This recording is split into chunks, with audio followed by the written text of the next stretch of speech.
What is up, guys? It's your boy Aniki. I think the stream has started. I don't know. Zoom and YouTube are weird. That being said, it's Avatar Day. And that means I hope you got fried dough because we celebrating. Down with the Avatar, baby.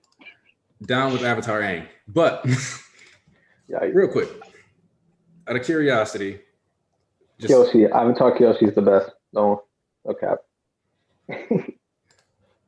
One of the things though that I want to start with though is out of Avatar: The Last Airbender,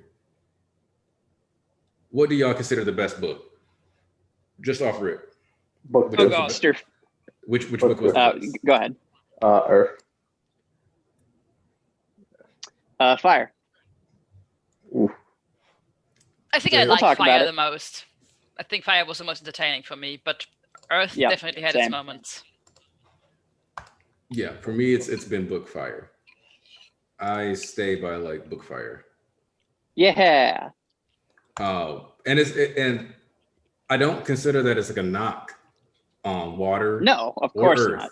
Not. No, it's just that no. The dividends that Book Fire pays. Yeah. Yes. Like even by Day of Black Sun. Yeah. It's just a big achievement to end with a strong season, and that itself just counts for a lot. Yeah. Well, the thing for season 3, what I love so much about it is that it is a combination of the structure of book 1 and book 2. The first half is all episodic stories, and book 2 is the second half is season 2's structure, where it's just plot. And even though they do go on episodic adventures with Zuko, those are all building up the main plot of, well, we all have to be a team when we go to fight the Fire Lord. And so it's book 2 was also very episodic, but it all led into each other. You know, the chase led into bitter work because now we all have to like rest and recoup, and then bitter work led into the library, which led into the desert, and if we're in the desert then we have to go to the Serpent's Pass, and if we get to the Serpent's Pass and we get there in time for the drill. So that's how the second half of season 3 is. But then the first half is, hey, we don't know anything about the Fire Nation. We've been depicting them as these villains the whole season with a few exceptions, so we're going to actually go town to town and actually interact with all these people and throw in character development for everybody. Heck yeah. So book 3 is so good. Yeah. It's just, I mean, I have to be honest, in book 2 Earth, the stuff at Ba Sing Se is still some of my favorite stuff in the entire show. I really love this stuff because it's so there's so much like spy stuff happening, and it's exciting, it's mysterious, and then we get a lot of Zuko development too in this part. It's really cool. So there are a lot of decent chunks of Fire, which I like less than Ba Sing Se, but overall Fire I like just more because Fire does so much to so many of these characters and brings everything to such a nice conclusion. And there's such even tidbits outside of like the great finale, like the prison escape. It was just so cool. I really the boiling rock. Yeah. Wait. You get the Zuko field trips. Does Iroh escape in book 2 or 3? And that's in book 3. He gets captured. Okay, he gets captured at the end of 2. Yeah. Because he like does the last thing. He's like, get out of here. Katara does the water tornado thingy, pulls up the waterfall. He's like, this is why I'm the dragon of the West. Flame. And then he literally just is like, all right, they gone. I'm gonna get captured. I ain't gonna keep fighting. And then he's like, sorry, Zuko, you suck, and he turns away from him. Yeah.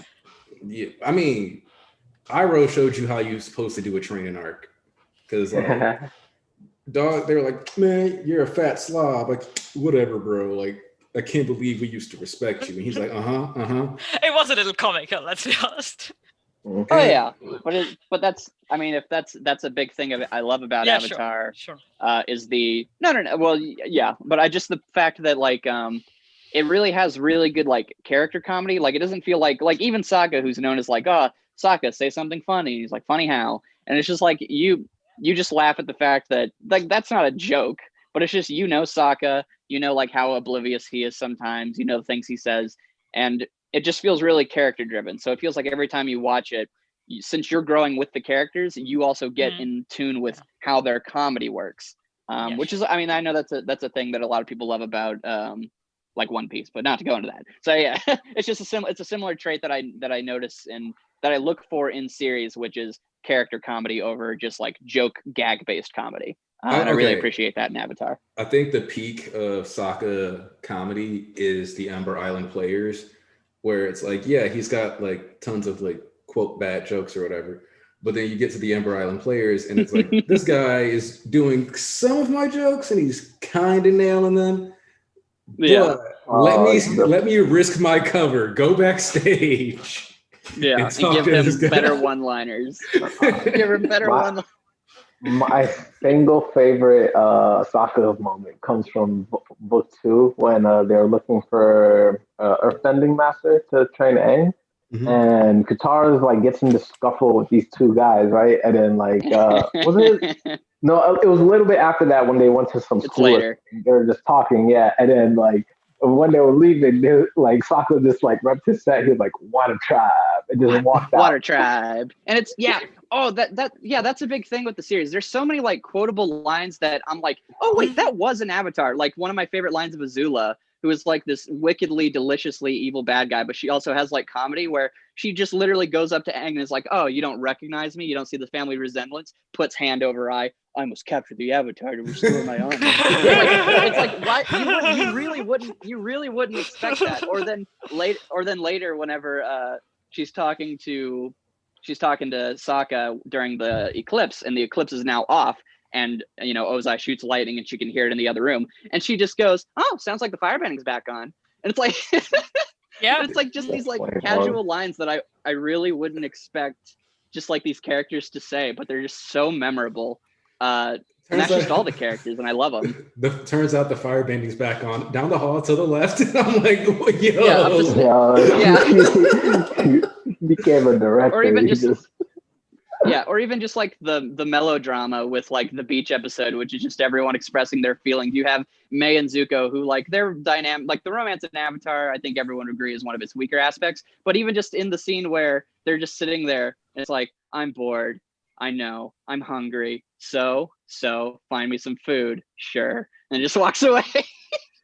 Yeah, they have like a lot of hidden little one-liners. All right, real quick. Gotta acknowledge. Endlessly quotable. We have Silvers in the stream. This is the guy who I did the first YouTube content with. Used to do One Piece streams on his channel all the time. Once got featured in his Jump Force reaction that got taken off of his channel, put into the famous collab, even though that channel eventually got erased. Yeah. What is up, Silvers? It's good to finally have you on the channel. It's been like a couple months since we've done something together. How you doing? It's been a little while, but what's going on, Smash? And don't worry, I have caught up to my hero. My life is a lot better for doing so. Please, I will be on here to discuss. Yay! Yes. I will be on here to discuss. It's just that that's Silvers. My job got me a little busy, but damn, rest in peace to my boy Twice. Oh, Twice. Bro, tell him. Yo, speaking of quotable characters, do you have a favorite quote from Avatar? From Avatar? Yeah.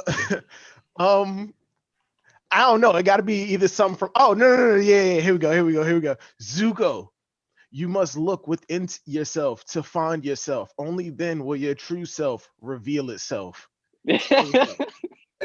And even when you speaking for him, you still don't understand what I'm still don't understand what he means. I love this. Trying to be Iroh. That's so cool. He said, what would Uncle such a nice touch.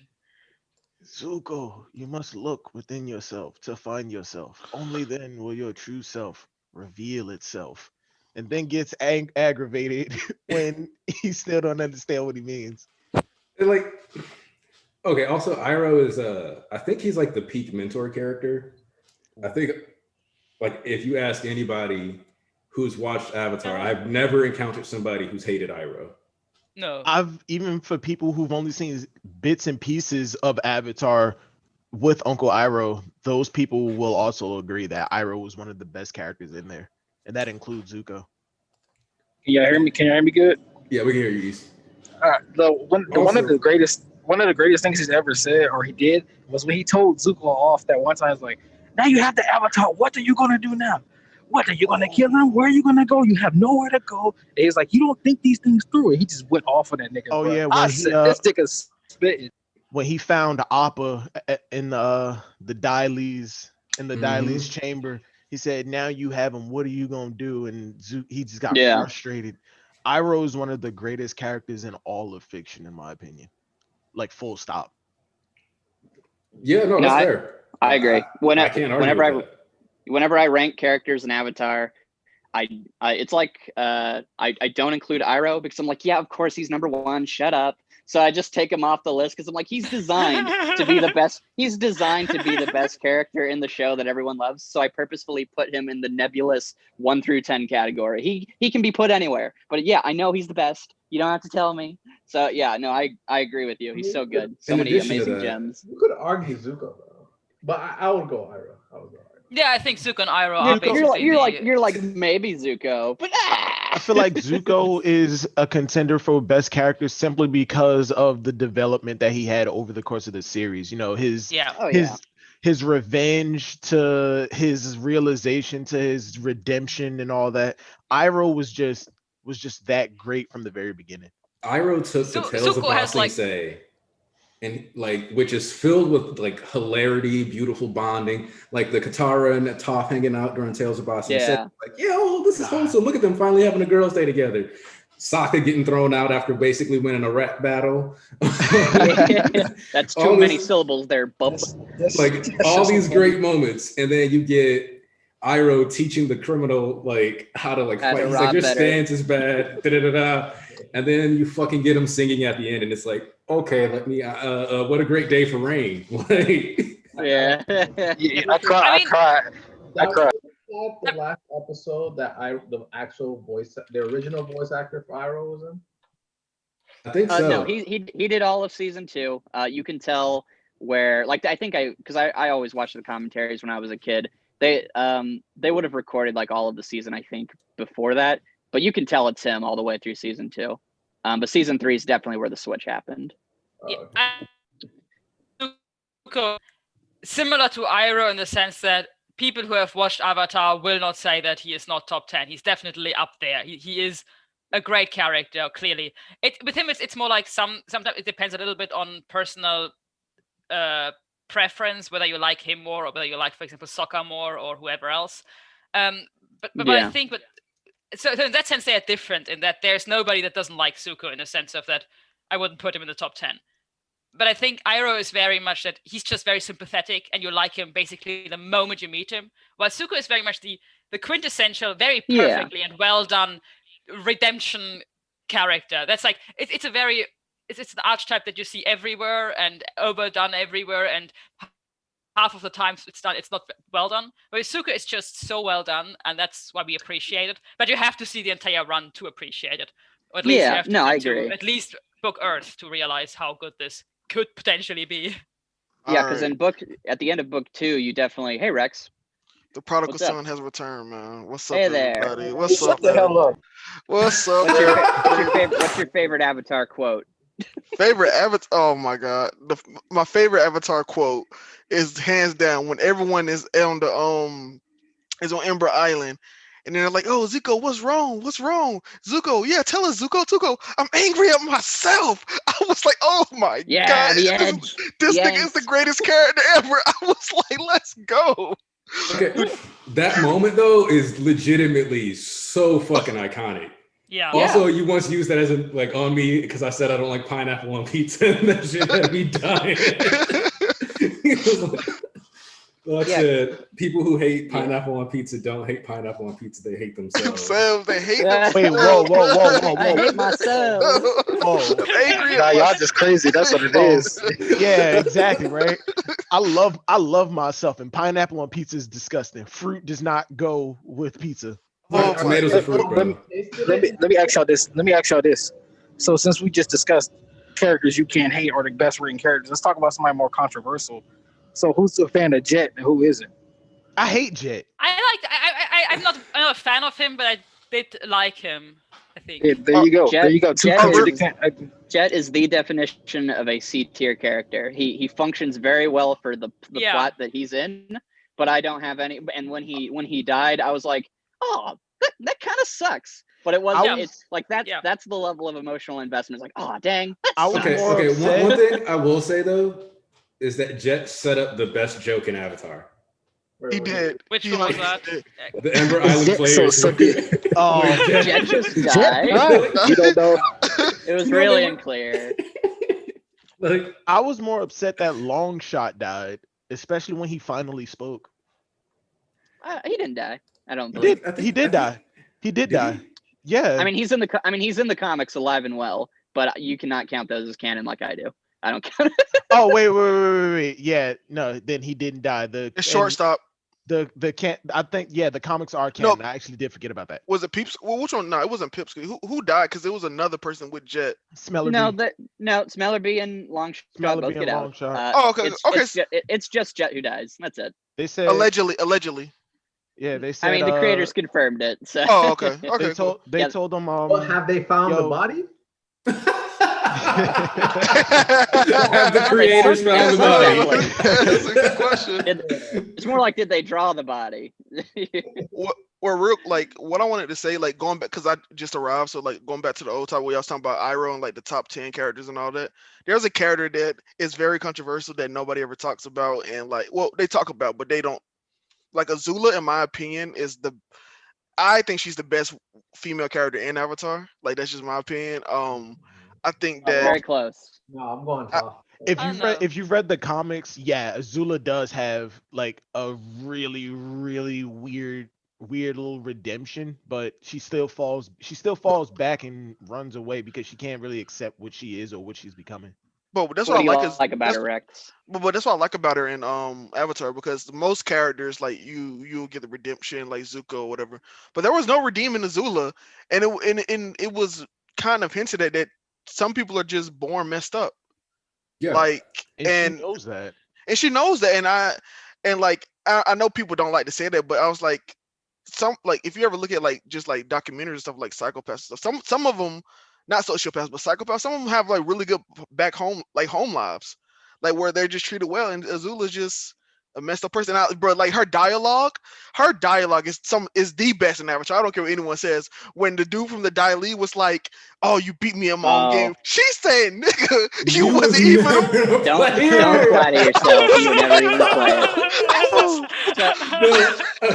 Her shit talk is top one in Avatar. Nobody could hang in that department. Let me tell you, this is the moment I knew I was in love with Azula. Is when Iroh, Toph, Katara, Aang, Zuko all was surrounding Azula, and she was there by herself. I was like, come on, she is ready to take on all of them by herself. Like, come on, Azula is, bro. She's definitely the top one. She's the definition of want to smoke.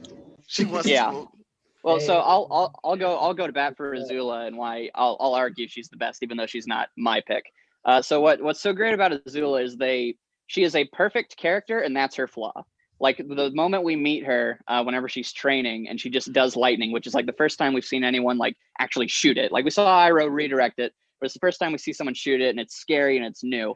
And then the way she tells off the captain, where she's like, "Do the tides control this ship?" Well, maybe you should ask the tides, who have already made up their mind about killing you, and worry more about me, who's mulling it over. Like stuff like that, where he's like, okay, she is deliciously evil, which is one of my favorite villain types. Whereas, and Ozai is similar, but anyway, so to the point that she does the lightning, and they're just like, oh, it was almost perfect, one hair out of place, and it's not even like she screwed up a move. It's literally that a piece of her hair, like she jostled herself just a bit wrong, and a piece of her hair fell down, and she actually has to fix that to make sure it's perfect. And so the moment that she is betrayed by her friends and her perfect reality, where everyone fears me and follows me, she just crumbles in the matter of a few episodes. And so it's this beautiful thing where she is written to be the perfect villain, and that's her flaw, because the moment she actually has to face reality that the world she's created isn't perfect, and not a matter of losing, but just a matter of realizing that her version of reality is not real, she just crumbles apart, and it's wonderful. And so, I think for Azula, which is really cool, is that in a way she embodies this: is it better to be feared or is it better to be loved? Kind of ideology, where she is firmly on the side that she wants to be feared because nobody loves her, and she just crumbles completely when she realizes that people might, in certain situations, not fear her enough, and that's exactly that really takes her apart. And I really love this scene. that You really like kind of miscalculated. You should have feared me more. And yeah, and like one of the things that I kind of really like about that though is that she was kind of always aware that she was messed up, because like you think back to the beach episode and she's like, my mother treated me like a monster, blah blah blah blah. She was blah. right. She Of was course I right. was, but it still But it hurts. still hurts. She's internalized what she is. Yeah. Yeah, if you go, Like- if you've ever read the comics, and I know I keep going back to that, I can't remember what book it was, but they actually The go Search. back. Yeah, the search. They actually go with Azula, and Azula actually makes steps to actually helping Zuko and looking for their mother, and I think it was their half sister.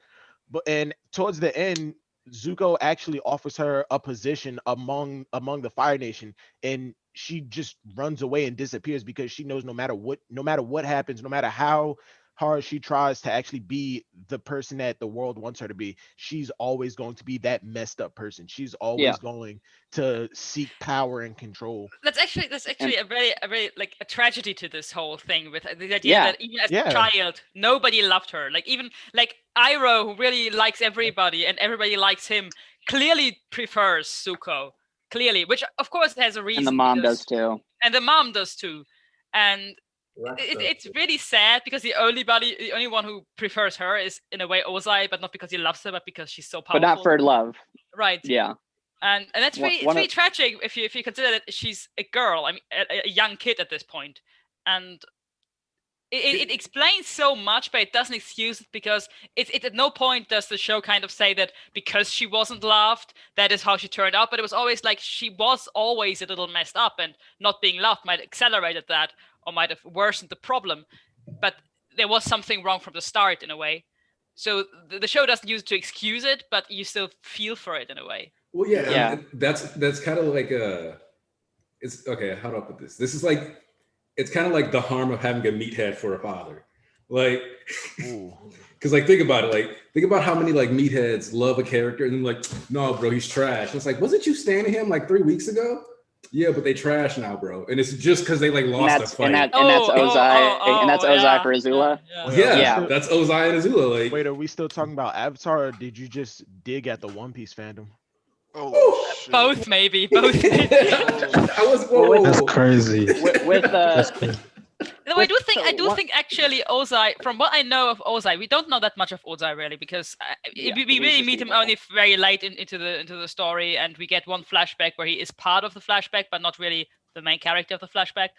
And so we don't really know that much about him. But I really think that he should be able to relate a lot to her, because he was in a very similar situation. He was definitely not the preferred son of, like, definitely Iroh was a preferred son in this family. We get more of Ozai, more of his backstory. I think we found out that the only reason him and Zuko's mother are actually together is because of some type of arranged marriage. Yeah, I would because of her lineage, and he sought power, and that he's literally just the male version of Azula. Except I really think that they are very similar. So it's not just a meathead, but it is. I think he saw maybe some of him in her, but not in a way that they are both very much incapable of love. So even if they identify with each other, they wouldn't love each other for that. So it's really kind of sad. I mean, Ozai was like, "Yeah, you'll get to be the Fire Lord because I'm the Phoenix King." Because I'm the Phoenix Lord.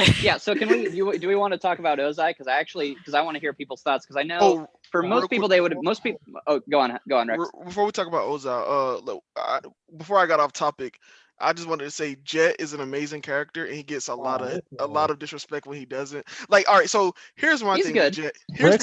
That's crazy. Here's my thing with Jet. Like, when I was watching Avatar, and funny enough, the Jet moment may have been when I was fully down with Avatar, like fully invested.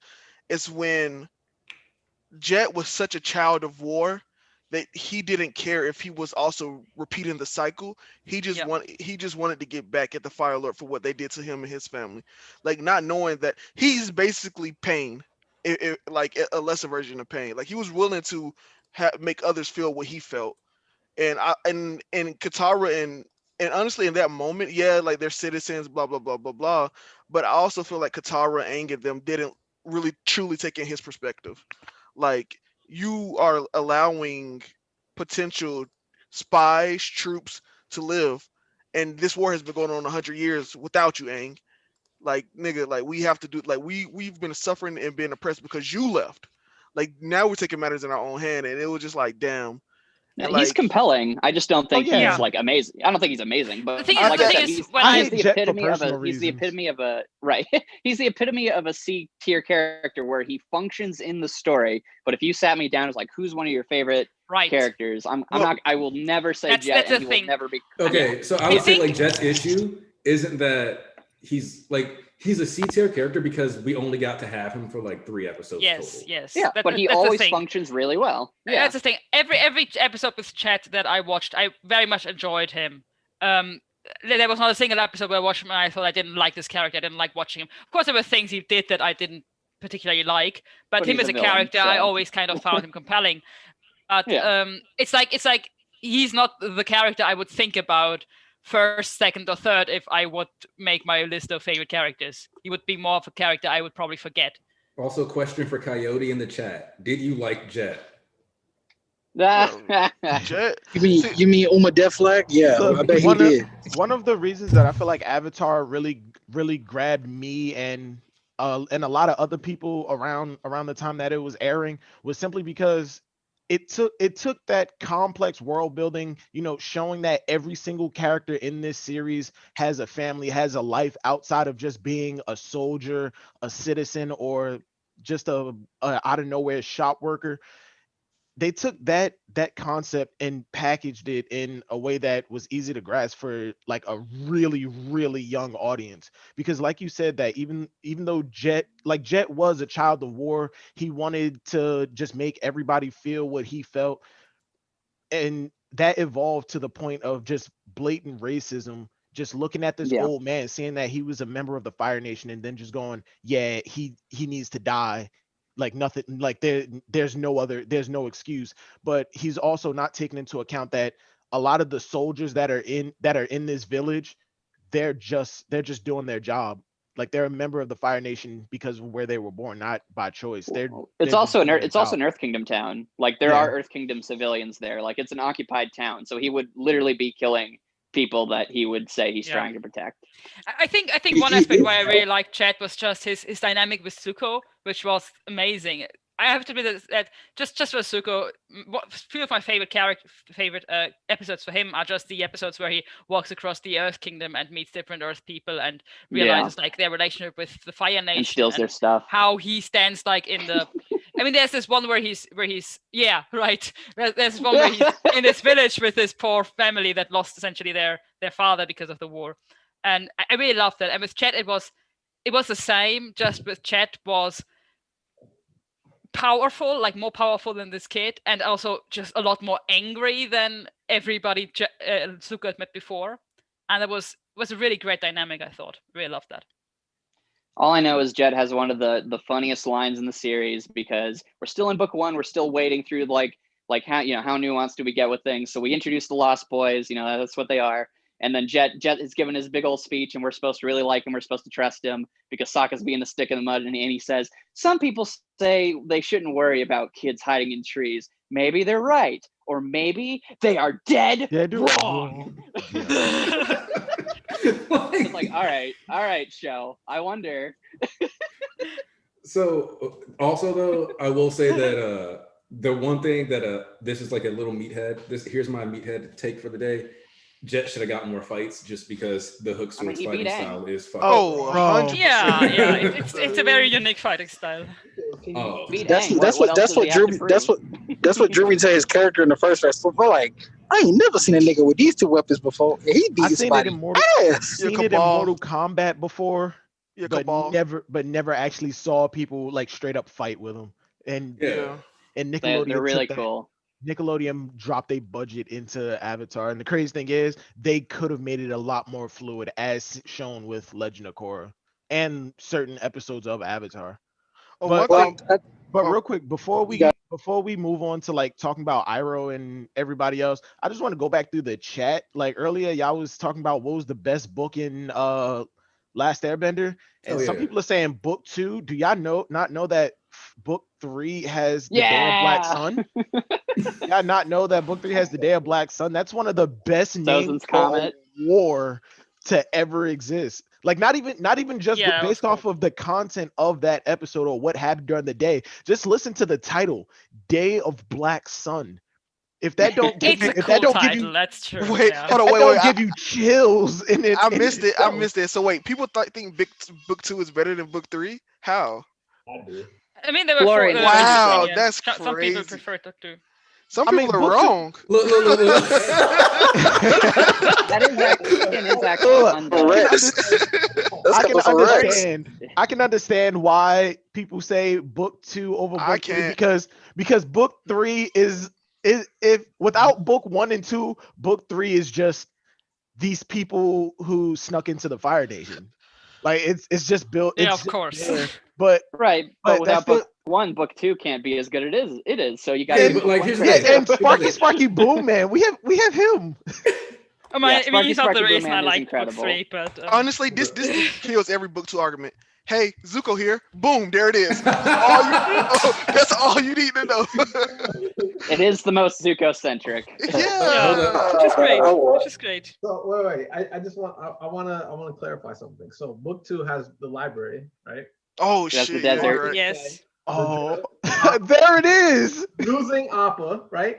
Oh Yeah, yeah. the Appa arc. Getting Appa back. What else? Lost The Days. Dai Li, what's it called? Crossroad of Destiny. Azula fucking infiltrating Bossing Say and then turning it around and pretty Killing much Aang. killing Aang, right? What else? What else we got? What else we have? Toph is introduced, Toph. which is everyone's favorite. Oh, fan yeah. favorite. Please don't What- forget was that- Toph. Top was- is Metal amazing. bending. Metal bending was what also book- book 2, though. It has Yeah, the what- drill episode where Aang scales a giant wall and slams it into the ground and blows it Oh, up, yeah. and it's a giant suggestive metaphor I did not understand as a child. Hold But on, it's cool, wait, dang Has it. tea shop, the tea shop action with Zuko and Iroh, which is just I love this. All right, Which hold on, wait, which wait. episode wait, was wait, it? time out. Which episode was it that? Which episode was it that? I could understand why people like book 3, but book 3 has my biggest flaw about Avatar, and that is Ozai, because Ozai is not a. Yeah, okay, let's talk about him. Let's talk about him. Oh then. my. Hold on, wait. Before you guys go, Oh, sorry. real quick, just want to announce Mr. JD Legend is here. What's up? What's up? Hey. Yo, what? So, Fun fact: No, that's JD crazy. tweeted about Avatar. Somebody brought it up to me. That's how this whole stream even ended up getting planned. Yes, sir. So that's how everybody. so JD's here. What's up, niggas? So real quick, what's your favorite book of the 3? For just talking Avatar: The Last Airbender, real quick. Of Avatar, I'll probably have to say, it's a tough one between book 2 and book 3, right? Because book 2, you get a lot of Zuko's inner journey, and in book 3, you get the culmination of everything in one. don't disappoint me, Frog Father.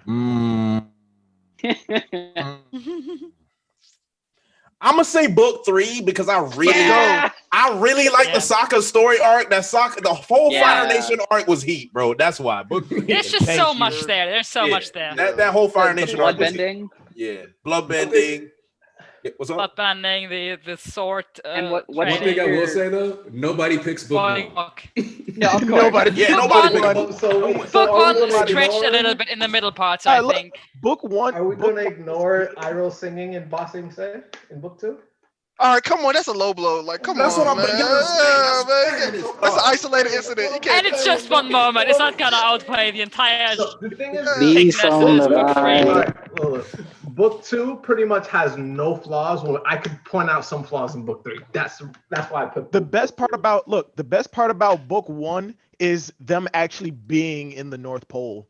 Aside from that, name me one part in book Yeah. 1 that you actually enjoyed. The Blue the Spirit. middle. The blue. Blue I'm about to say Spirit, the the blue Storm. spirit. Yeah, Yeah, Blue I thought Spirit that was, Bel-Air. hold on, wait, the Blue Spirit. I thought that was book 2. No, No, that's book one. no. No, book but I one. really feel like book 1 had. I think the beginning was okay, the Blue Spirit was okay, and the end was great.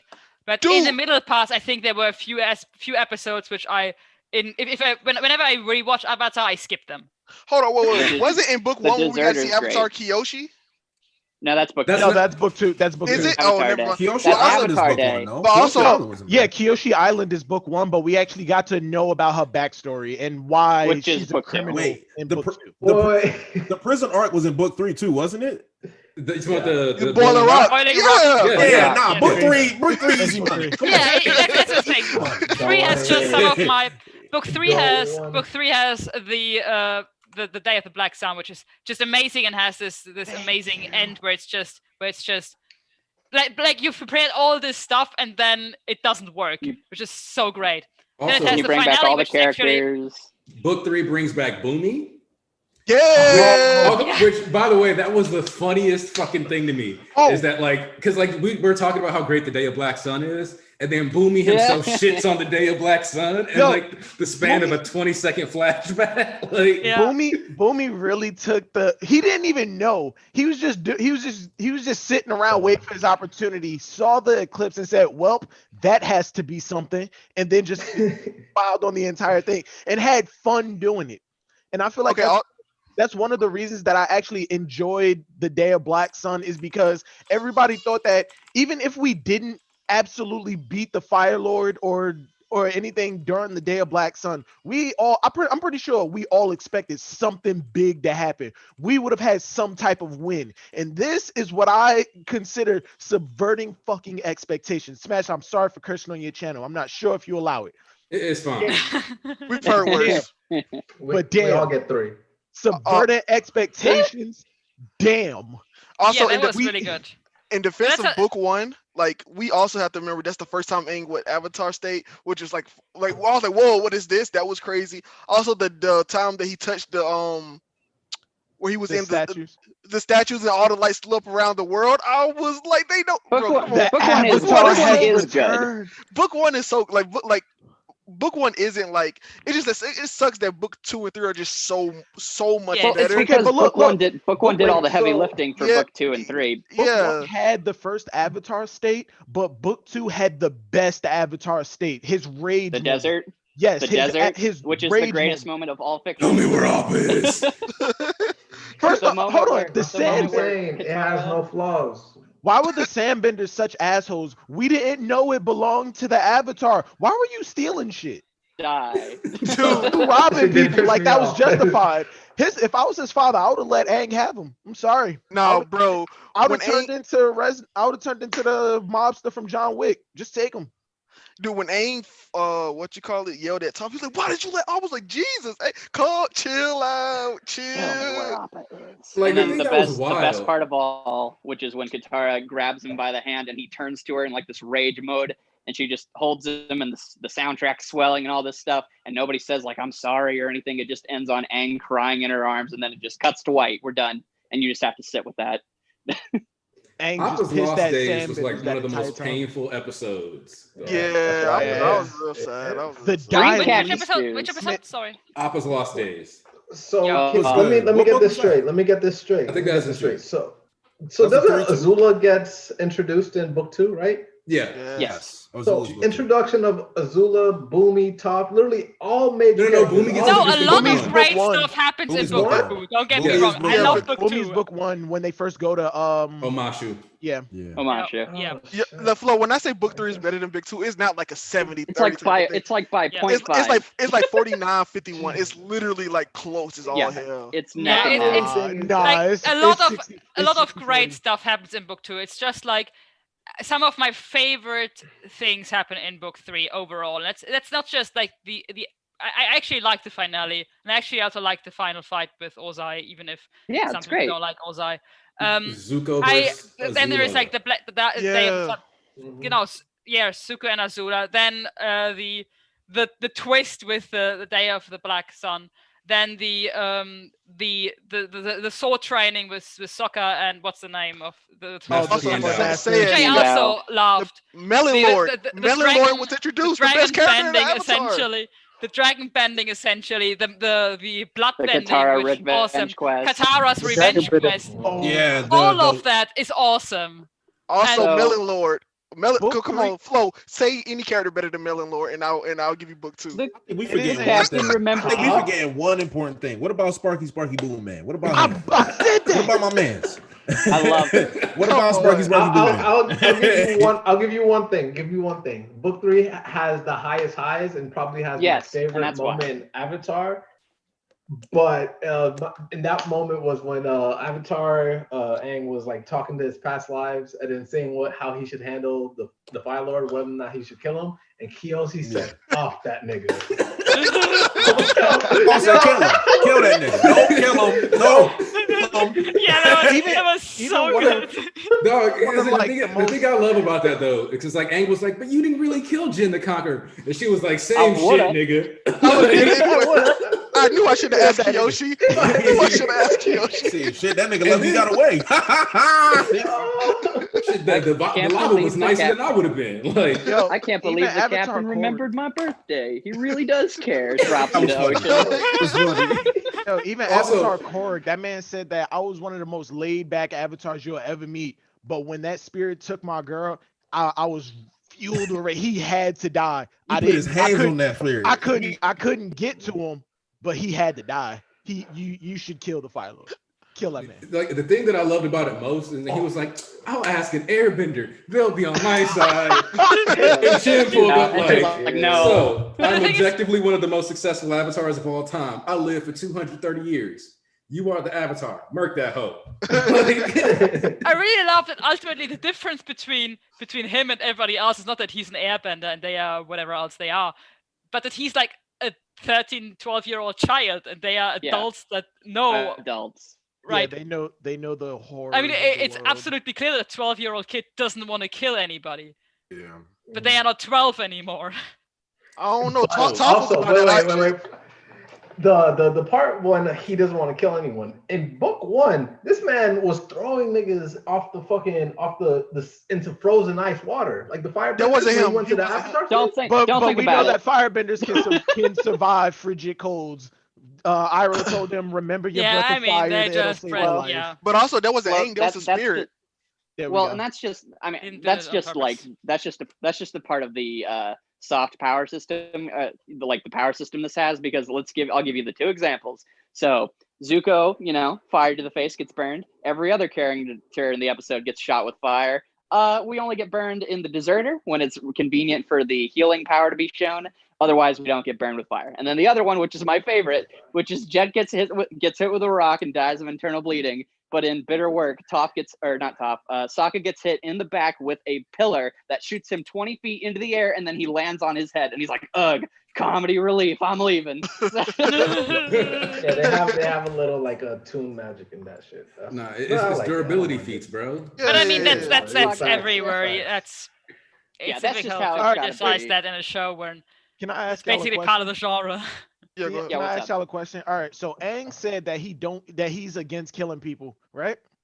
Right. Killed the Would buzzard y'all, wasp. would y'all consider him taking General Zhao to the spirit world, killing him? No, it wasn't. didn't do that. I think it's a spirit. The I spirit. think that's controls worse. Aang. No. No, wait, hold on, because that's like a Zhao killed that's himself, like- bro. Zhao killed himself. I think That's like a taxi Off- drive to hell. off- It's a taxi drive to hell, but you're still This man said, "Yo, you're you still called me." you're still No, being no. sent to hell regardless, except instead of just your spirit, it's your full body. So did Aang kill him or No, not? I can objectively tell you it's no, because in the scene before that he is put back, and then the spirit goes back to the pool on its own and grabs Zhao of its own volition. That's not Aang. So, yeah, because after Just like the moon what comes back, Kiyoshi said, same shit. Wait, hold on. Wait, no. No, when if Aang, Aang's- if- when Aang is the giant koi fish pulls him down, that was the last time we saw Zhao. No. Yeah, I know. Until but that's- Legend of Korra. No. But what I'm saying is Aang, in the show, as soon as the moon comes back, there is a shot where the moon spirit goes into the water. It literally places Aang's body on the tower. He's like, "Ugh, my head," and then it leaves, grabs Zhao on the way back, picking up a scuba snack, and then takes him away. Oh damn! Yeah. That wasn't Aang. Well, the No, but Aang did. The thing that's Aang extra did funny kill the though buzzard wasp, though. He cut that thing in half. is like yeah, but Zhao- I think Aang felt really bad for what he does in Avatar State all the time, right? Like he doesn't have no control over it, and he's kind of isn't it? I don't remember that, but it's just his pure raw emotions. I mean, that's just the game. He has the potential to kill somebody, but he doesn't have the self-control to hold himself back. And like, I mean, I'm gonna be real. It's a good thing the Avatar state didn't let him be in control for some of these moments, because he would not have handled the business like he should have. Because he would have died, like in season 2. The chat noticed finally. Well, he would have died, because in season 2, objectively, he comes out, and instead of, because he's controlling it, he's not trying to protect himself like the Avatar state normally would. So he's like, all right, I'm gonna do my Sailor Moon power up, and Azula's like, I never watched Sailor Moon, and kills him. So Oh yeah, yo. Also, can we talk about how Aang was 100% willing to let his Avatar state be sealed so he could send? That's the way. Yeah, he really. Yeah, that's the biggest thing that's holding him back from the best character conversation. He said, "Oh no, okay. Why does he hold back? But he's 12. Like, we gotta understand, why does right? he hold him He's back 12, from his nigga. character He's 12. conversation? I mean, I think flaws are part of a character, are they not? But he was willing to let the entire world be destroyed just so he could save the girl who told him, "I don't want you." Yeah, he's a 12-year-old kid who loves that girl. Just I think she said, all right, in Aang's defense, in in Aang's that defense, happens, right? but I get you. In Aang's defense, right? Since this is Katara, she probably has the wettest. I'm not gonna say it. Yo, this is some degeneracy. I wasn't ready for that. Please, this is a printer. Chris Hansen. FBI. Yo, Flo, why don't you take a seat? He left the chair. He left the chair, bro. He thought he was an invisible girl. Hey, yo, I was of age when I watched it as a kid, so that's a. They're not anymore.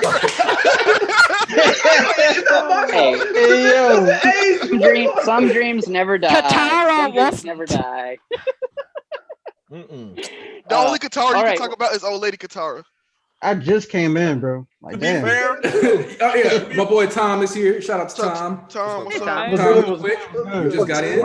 We gotta ask you the same question we've been asking everybody else. Tom, what's your favorite book of Avatar? Favorite book? Oh damn. It's got to be the Earth one, because like that. Hey. Okay. Boston say was Yeah. good. Yeah, Ba Sing Se was great. I'm not gonna lie, like like the Tales of Ba Sing Se is one of my favorite episodes of like. It's so period. good. That's so Like, good. it's a really good episode, which is weird because usually, you look at an episode like that, you just like kind of write it off as filler, or you're like, oh yeah, like whatever. It's like a bunch of short stories. This don't matter, but like the way it characterized people, and like also Zuko's date is actually really fucking sweet. I like that. Yeah. Like, Can somebody answer this for me? Is the girl that Zuko goes on a date with, is that Mako and Bolin's grandmother from Legend of Korra? Ooh. What was her name? I don't know. I'll look it up. I remember it going around and people saying it all the time, but I was never able to confirm whether or not it was true. On the wiki, it doesn't mention it. Damn. So what it is, the reason like stuff like that kind of comes up is that so the house that they like Bolin and Mako's family live in, it's like the exact same like apartment complex that Zuko and Iroh lived in. And so people are just kind of making connections of like, okay, it's like this girl, she like, and it's like where Zuko lives. So I think it's just more like visual connections people are making rather than like downright like, oh, it's set or whatever. Oh, okay. So her name was Jin. Yeah, her name's Jin. I don't know what the grandma's name is though. It's probably online somewhere. Yeah, I'm looking it up now. So my friend sent me a video saying that if Aang never got trapped in the iceberg, the actual Team Avatar would have been the White Lotus, like with Iroh, Boomy, and all that. No, they're all. I think they are all too young for that. Yeah. No, I mean, he was they Boomy's would age. have been. Yeah, Boomy, but Boomy is older than, for example, the Master or even Iroh. I think Iroh is not 112 years old. Yeah, I think Iroh's like Iroh's 70. not that old. Yeah, he's like in his 70s, I believe. Yeah, I only think he's like 70, 80. Yo, I'm looking at it now. Yeah. The grandmother's name is Yin, not Jin. Okay. So that's probably where it was. People heard that and they were like, "Oh my gosh, they said Jin." It's like, no, they said Yin. They said Jin. All right, so here's my thing. Since we brought up Korra, we all understand Main reason that I'm here. that Korra is a better character than Aang, right?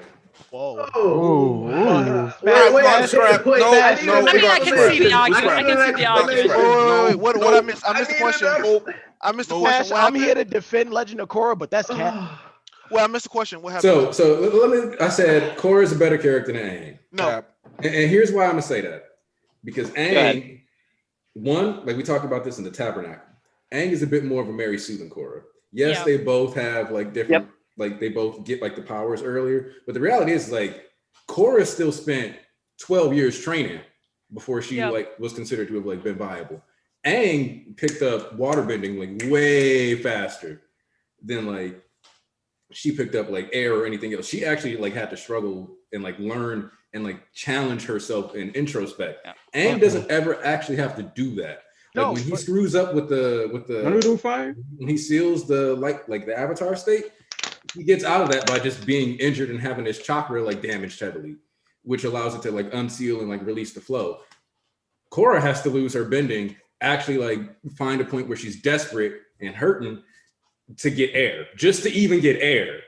Then like let's look at like just the way when she like takes on her villains, like when you look at what happens at the end of book 3, she ends up in a wheelchair.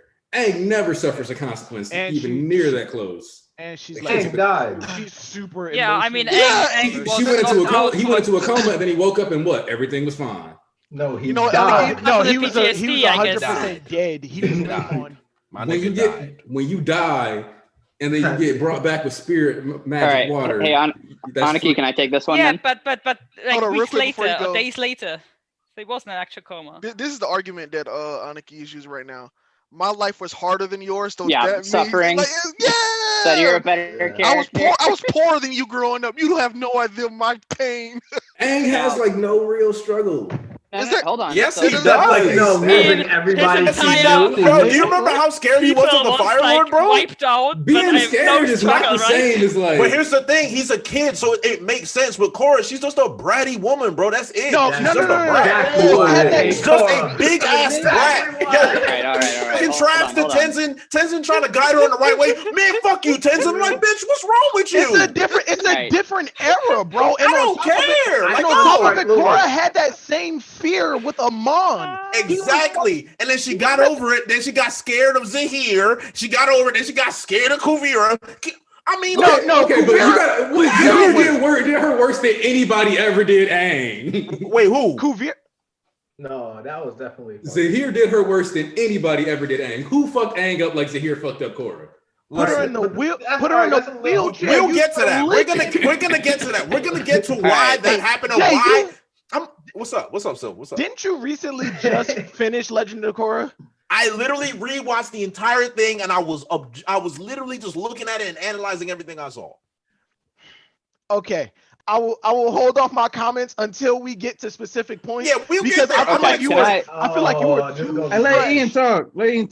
Go ahead. Oh, sorry. Well, I keep interrupting too, so I apologize. I'm just gonna give my defense for Aang, not as a comparison piece, but just to push back a little bit in terms of like it being a negative thing that he doesn't struggle as much. The way Aang functions in his story is that he is effectively he's similar to a Superman-esque character. He is literally the guy who comes back and needs to rebuild balance in the story. His character and his journey is about holding true to the things he believes in, and he still struggles through those things. He still loses things, but he gets them back by pushing through and gaining what he wants, regardless of how you feel about the lion turtle coming out of nowhere, which it did do. The fact of the matter is that the way it is structured for his character is that everyone was telling him one thing and he continued to ask questions until he found something that worked. And the way it worked for him in terms of taking the bending is that he has to risk literally his entire being, his entire self, what he believes in, to go against literally what is the embodiment of evil, which is Ozai, who is just, I'm evil, evil. And those two things have to win out. And he wins out. And so the matter of the fact is that the reason he's a Superman-esque character is that he is supposed to be the thing that the world is trying to, that he is trying to turn the world back on a course correction.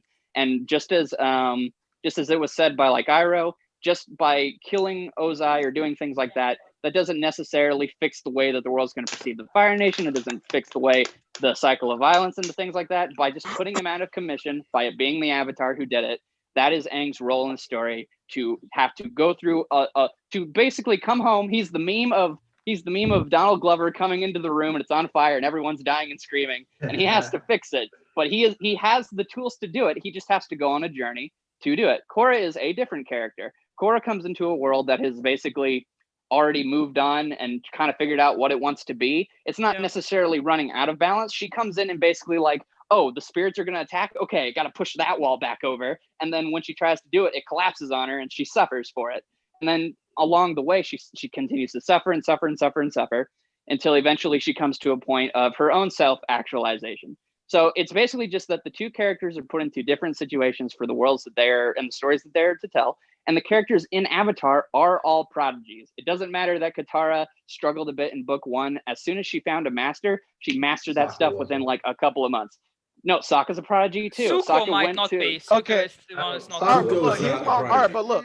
but look. Sorry, I'm about done. Just basically that Aang is in a position to where the characters that he are around boost his character. And I agree with you, Aniki, that the way Korra is structured and characterized is really good. It's just that I do not find her to be likable, so I cannot engage with that development that she was being given. I think that's my, pretty much that- my is thing with like- Ozai and Korra, with Aang and Korra, is that I think when we first met Korra, I think I liked her more than I liked Aang in the beginning.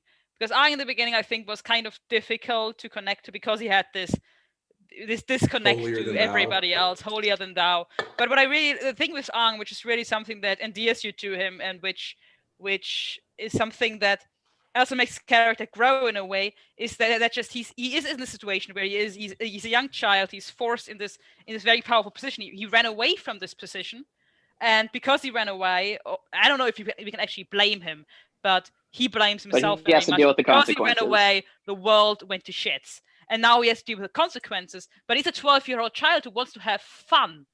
And that's something that really endears you to him, because he is in a world where actually he has no right to have fun, because he should be on a fast track to save the world, but then he makes his side tracks because he wants to have fun. And Yeah, he even said that in a few of the episodes that and he feels really literally, guilty for that first episode, sometimes. he didn't want this. It was just thrown on him.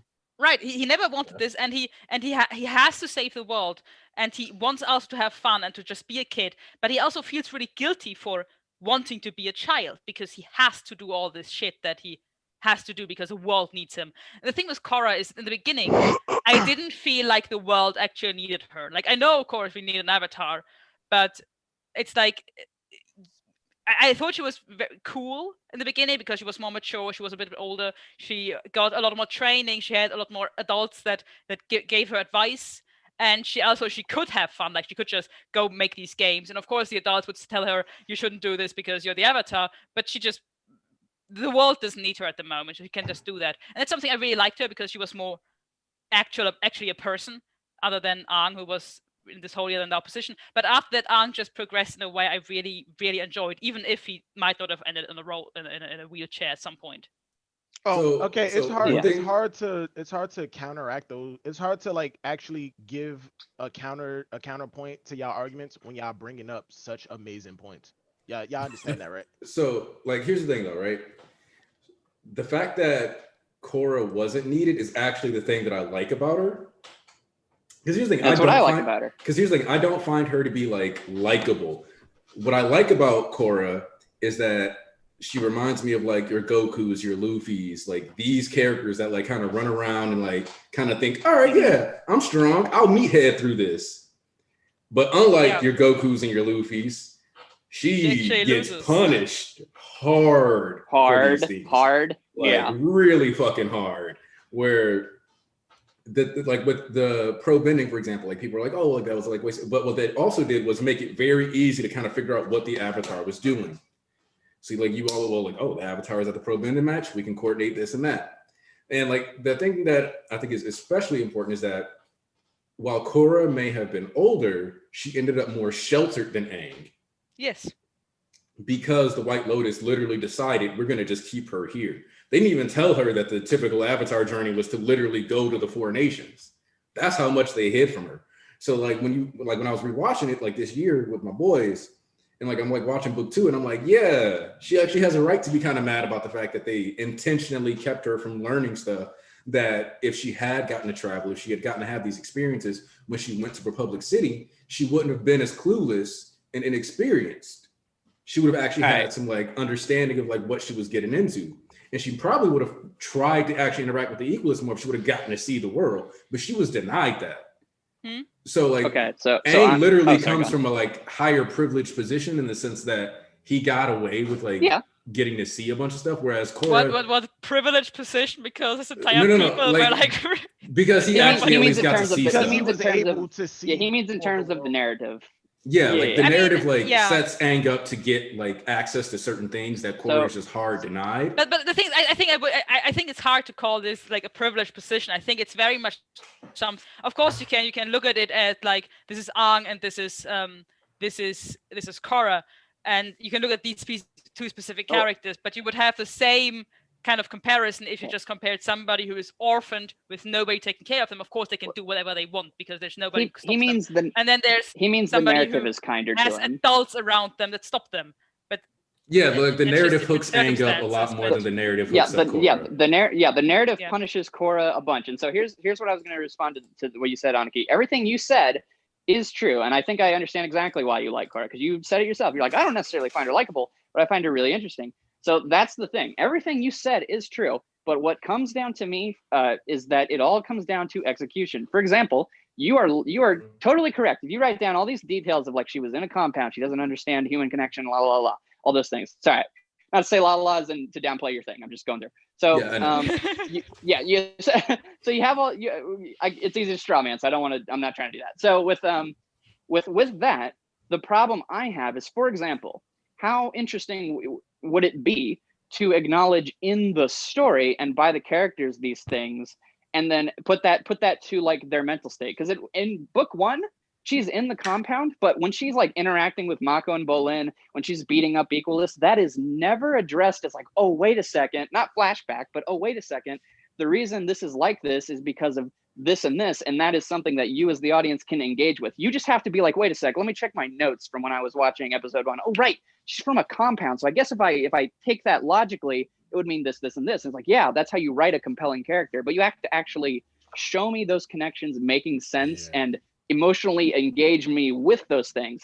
So with Korra, I agree with you. This is something that I want to say, because this isn't necessarily a reflection of Korra. What you're talking about is, I get why you're saying that. It's kind of a reflection of how Nick fucked them over, though, because they didn't know how many episodes they were going to get and stuff. So but that's not an excuse. It's not an excuse, because if you know that your season's going to be 12 episodes long, you don't write the pro-bending episodes, because you go, oh, hey, this is a single story, so we need to use all of our time effectively.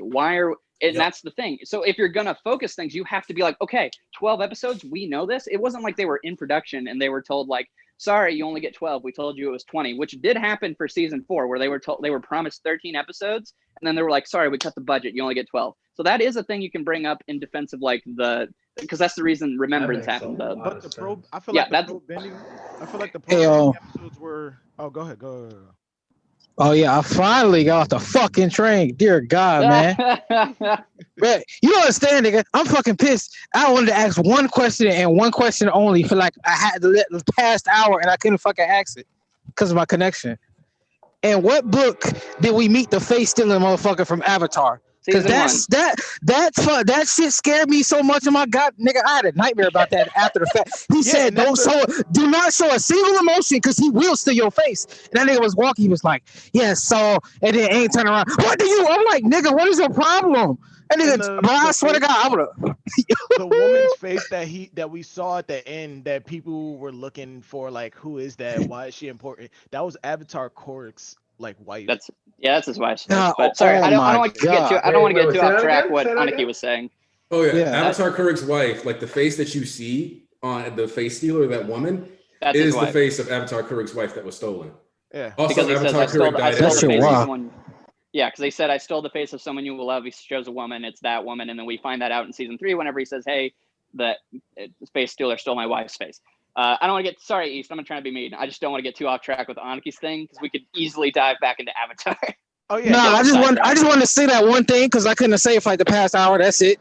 I just wanted to ask that question. That's it. So look, the pro bending episodes, I feel like those were necessary just to show what Republic City, like, pretty much, I'm not gonna say so much cares about the most, but it's a major event in that city, to where it's an event that everybody looks forward to. It's their release from everyday life. It's like how a lot of people look at the NBA and the NFL. It's a reflection of the modernization of bending, also. Like, and how JD looks at FIFA, looks at soccer. Well, that's right. So now, JD, let me ask you a question. If you was at a soccer match, like the biggest match you've ever fucking seen, and then terrorists came in and destroyed that would be made a declaration of war against the entire world during that match. I mean, let's be honest. Actually, that already happened. That's already happened. Okay, yeah, So and you that's what I'm. remember the bombings in France, like right outside the French stadium when they were playing? That's exactly what I'm trying to allude to. That was wild. They tried to bomb the stadium and somebody stopped it. Actually, I remember that. That was insane. Right. So like, and if we didn't have those episodes of the pro bending to actually show how much this city and these people and how serious they take these pro bending matches, I feel like when they finally decided to invade and destroy the arena, it wouldn't have had as much weight. It was even so tragic to me, to the point where that douchebag waterbender who was talking shit to them in the restaurant, when we saw him again later and he was just destroyed simply for losing his bending, I actually cared about him. He was a throwaway character that I didn't care about, and even to this point, I don't remember his name, but I still remember his face and the way he looked and how destroyed he was from losing his bending. That hurt me. That really hurt me, and that's also one of the reasons why I feel like Amon is one of the best villains that I've ever liked seen. Amon so much. Amon so hurt my villains are heart. clear, like outside of Azula. Amon, see, the thing with Amon is that I like the fear factor that he gave Korra. And I liked his intimidation. Like when Amon came up, you generally felt intimidated. My problem is his ideology, bro. It's just it seems so hollow, so vague. Like, oh, it's the Benders. The Benders are the evil ones. Meanwhile, one, this nigga's a waterbender the entire time. Two, when we get to his flashback, he's just mad at his father. I'm going to decide to destroy the world because my dad was an asshole. Like, why are you Amon is daddy issues? What's happening? I agree with that part, that the bending was a bit of a thin. The hate for bending was a bit of a thin ideology, but the aspect that he is a bender is actually not something that weakens it for me. I actually have really a thing for people hating something that applies to themselves. Are you saying he Uncle Ruckus? I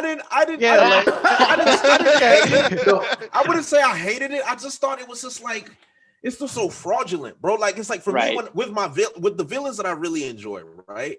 I like villains that when they make their case, it makes sense, and I get it. With Amon, it's so hollow and vague, and there's no real depth to his ideology that it doesn't do anything for me. So you think that's like a good twist. Because what Amon does. The worst part, though. Wait. I think the worst part about his plan is the fact that his dad got bending taken away from him and still had bending kids. So people were still going to be made, like, other people, their offspring. Yeah, logically, it doesn't make any sense. Yeah, so you're just going to have to keep removing people's powers, like, and all he's doing is removing their bending by chi blocking, like, for the most part, with blood bending. His father literally got Avatar spirit bended. That's how he lost his bending, and still. So it's not going to work if Amon does it when he has the weaker version. So here's the thing with Amon. Amon was my first TV show heartbreak. He has Steve Blum's voice. He has a super cool mask. He comes out and he gives this awesome presence, like you said, the fear factor. Here's the problem with Amon. Amon caught up, pointless, a subversion of expectations. They were so afraid of just coming out and just being like, he had Firebender kill his parents. He's a non-bender, and the spirits gave him this power. Now, those are three things that you can easily dive into and make compelling. The Fire Nation, literally not even 100 years from the time we're in, took over the world for 100 years. So yeah, you don't think there's prejudice against Fire Nation and things like that, and benders in general, that makes sense, but we don't dive into that. So here's the thing. That's actually what I liked about him, right? Is that, like, I didn't, like, part of me was kind of pissed when he ended up being a fraud, but I was also like, okay, yeah, because no, it wouldn't make sense for the spirits to choose somebody other than the Avatar, right? Why? Well, Why? because, Why is that not an interesting story you could tell? No, I'm not saying it's not interesting. I'm not at all saying it's not interesting. I'm just saying, like, when you think about the way that the story works and the way we were introduced to the world, technology it doesn't actually like far. like it didn't actually like fit, right? Like when you like look back on it, it's like, does that actually make sense? Not really. Unless it was a but it was a good lie. that actually had like, something against the Benders, right? That was against the Vaatu, who we introduced in season 2, right? Like the evil spirit. So like if Vaatu, really can we just ignore? Can we just ignore the fact that season 2 of Legend of Korra exists? Hold on. So, only because of the Avatar 1 episodes, we cannot. Oh yeah, okay. Yeah. Avatar 1. And those are bad too, but you know. What? I was about to say, they're bad too. No. I like Avatar 1. Bro, Avatar 1 completely destroys the whole concept of bending. Like destroys it. Because remember, Wong. I guess it takes one to know one. Yeah, no, but think about it, right? In Avatar: The Last Airbender, we knew who the first benders were: the badger moles, the dragons, all of that. All of a sudden, we find that the lion turtles are the ones that actually taught everybody bending. Like, what? Where's that coming from? So the way I interpreted that was that, like, the way I like when I like looked at it, I was like, okay, how does this make sense? Because I don't think they would contradict themselves that hard needlessly, right? Yeah. So then but you think about the way like the Dance of the Dragon went. And so what I kind of interpreted that is like the actual technique, like the forms, like actually being in code with it is how like you learn that from the badger moles, you learn that from the dragons, you learn that. But the show's not presenting it to you like that way. They're saying no, it's different, and it's here's the thing, it's not the fact that it changes things. It's the same thing with the Mon for me, where retcons aren't bad. They're not inherently bad. Everything's a retcon in a story if you introduce a new thing. Like for example, season 1, we don't know that in Avatar, we don't know that the moon makes waterbenders stronger at night. We have no connection to that. We never see Katara be like, this makes me feel stronger. But literally that is introduced at the end of season 1. That is a retcon because it is new information that is recontextualizing things that was not presented before. So retcons are not inherently bad. It just depends on how it lines up with other things. The problem I have with it, and the problem I have with Amon's backstory, is that these new information makes it so if you rewatch the story and you look at this information, these scenes, you go, oh, hey, this scene where we're trying to take this aspect seriously, yikes, too bad, it's a lie, don't take it seriously, and we're wasting your time. That's the same thing with Amon, where Amon's like, equality. It's like, oh, that's a really interesting concept. But then he's like, actually, I just want power, and I want to take power, and power. It's like, okay, then what's the point of any of your scenes where you're talking? Go away. Because here's the thing. That's exactly the thing is that like pretty much it's the same as any corrupt leader. I'm gonna tell you I'm doing this for you, but at the end of the day, like I'm doing this for me. And so like logically it makes sense, but as a show, it is not compelling or not compelling. Exactly. It's going against it's taking away your investment in the series to be like, well, technically it was this. It's like, okay, well, thanks for telling me not to rewatch your show and to just take notes and be like, whoa, corrupt leaders exist. Thank you. Yeah. But Amon as a character, he's nothing. He's nothing now because everything he says contradicts itself, and now he's just an idea. Which is not nothing. He's a nothing. So you want to know what's funny? I would argue that the Tarlok, it Tarlok? Yeah, Tarlok, Amon's brother, did what Amon wanted to do, but better in terms of he had an agenda and he presented it as something good when he was actually evil the whole time. But Tarlok did it in a way where you can tell, he's playing a power game. Even Tenzin was like, this nigga's playing a power game. Yeah, that's interesting. I think I just came to the realization that I really like Amon, but what I like most about Amon is his relationship to Tarlok and Tarlok. That is good. I don't know. I really like those two together. There's two ways you can play the political game, right? You can go into the system. You can go ahead and play the game, like the long game, like Tarlok did, where you go in and, you can like make friends. You're like, oh, look at me. I'm a political leader. You should respect me. Hey, I've done a lot of good things. Shouldn't you hand me more power? That's reasonable. I'm reliable. That's one way you go. And then you do like Amon does, and you cash in on emotional manipulation. You cash in on people's insecurities, what makes them upset. So like you see Twitter. Yeah. Spitting. Amon would run Twitter. Exactly. See, that's what makes Amon is like the social media villain. He's like the nigga that pulls up and capitalizes on all these people's little insecurities and gets them to do a bunch of shit and dance for him and jump through hoops like the little monkeys they are. Yep. just so he can get power. That's what makes him good. It's just that when you find out that's who he is, you're like, fuck you, dude. Because like you actually, because the thing is, he kind of sold you on it too. Yeah, that's the trick. He sells the audience.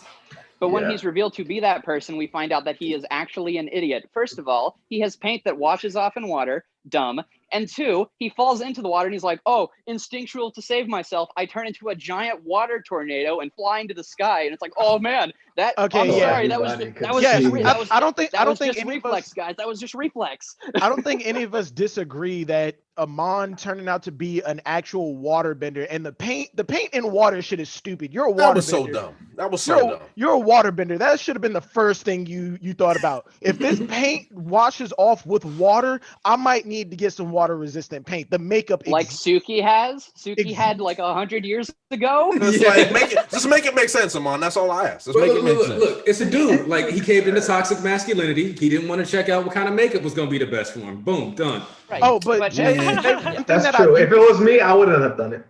Jay, one thing that I disagree with you on, and we talked about this like when you first finished Legend of Korra in the Discord, that you didn't like how Amon went out. I feel like that was the best way for him to go out. Bro, that was so funny. Wait, screaming. I was screaming, bro. I was laughing.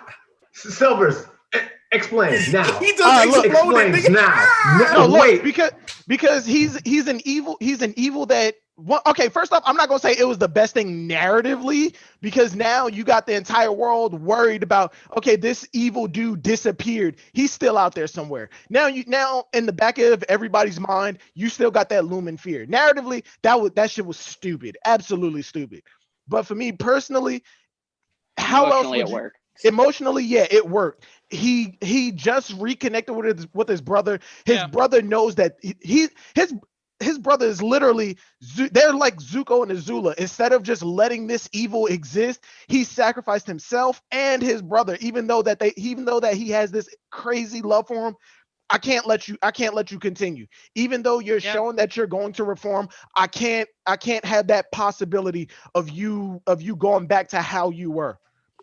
Boom. That's what I like about it. I really love that part too. The thing is, when it first happened, I really didn't like it. I really didn't like that it went like this. But thinking back on it, it's the one thing I remember most, and I don't remember it in a negative way, but in this really, it is sort of almost redemption moment for Tarlok, because it's just the greatest thing about him, as I said, was his relationship with his brother in a way, and these two dynamics of how they try to reach similar things with so different methods, and how they end together. It ends with both of them together, and disconnected from what it started. They solve in a way. Tarlok ends it all, and it's a certain beauty to that, even if it's. He even makes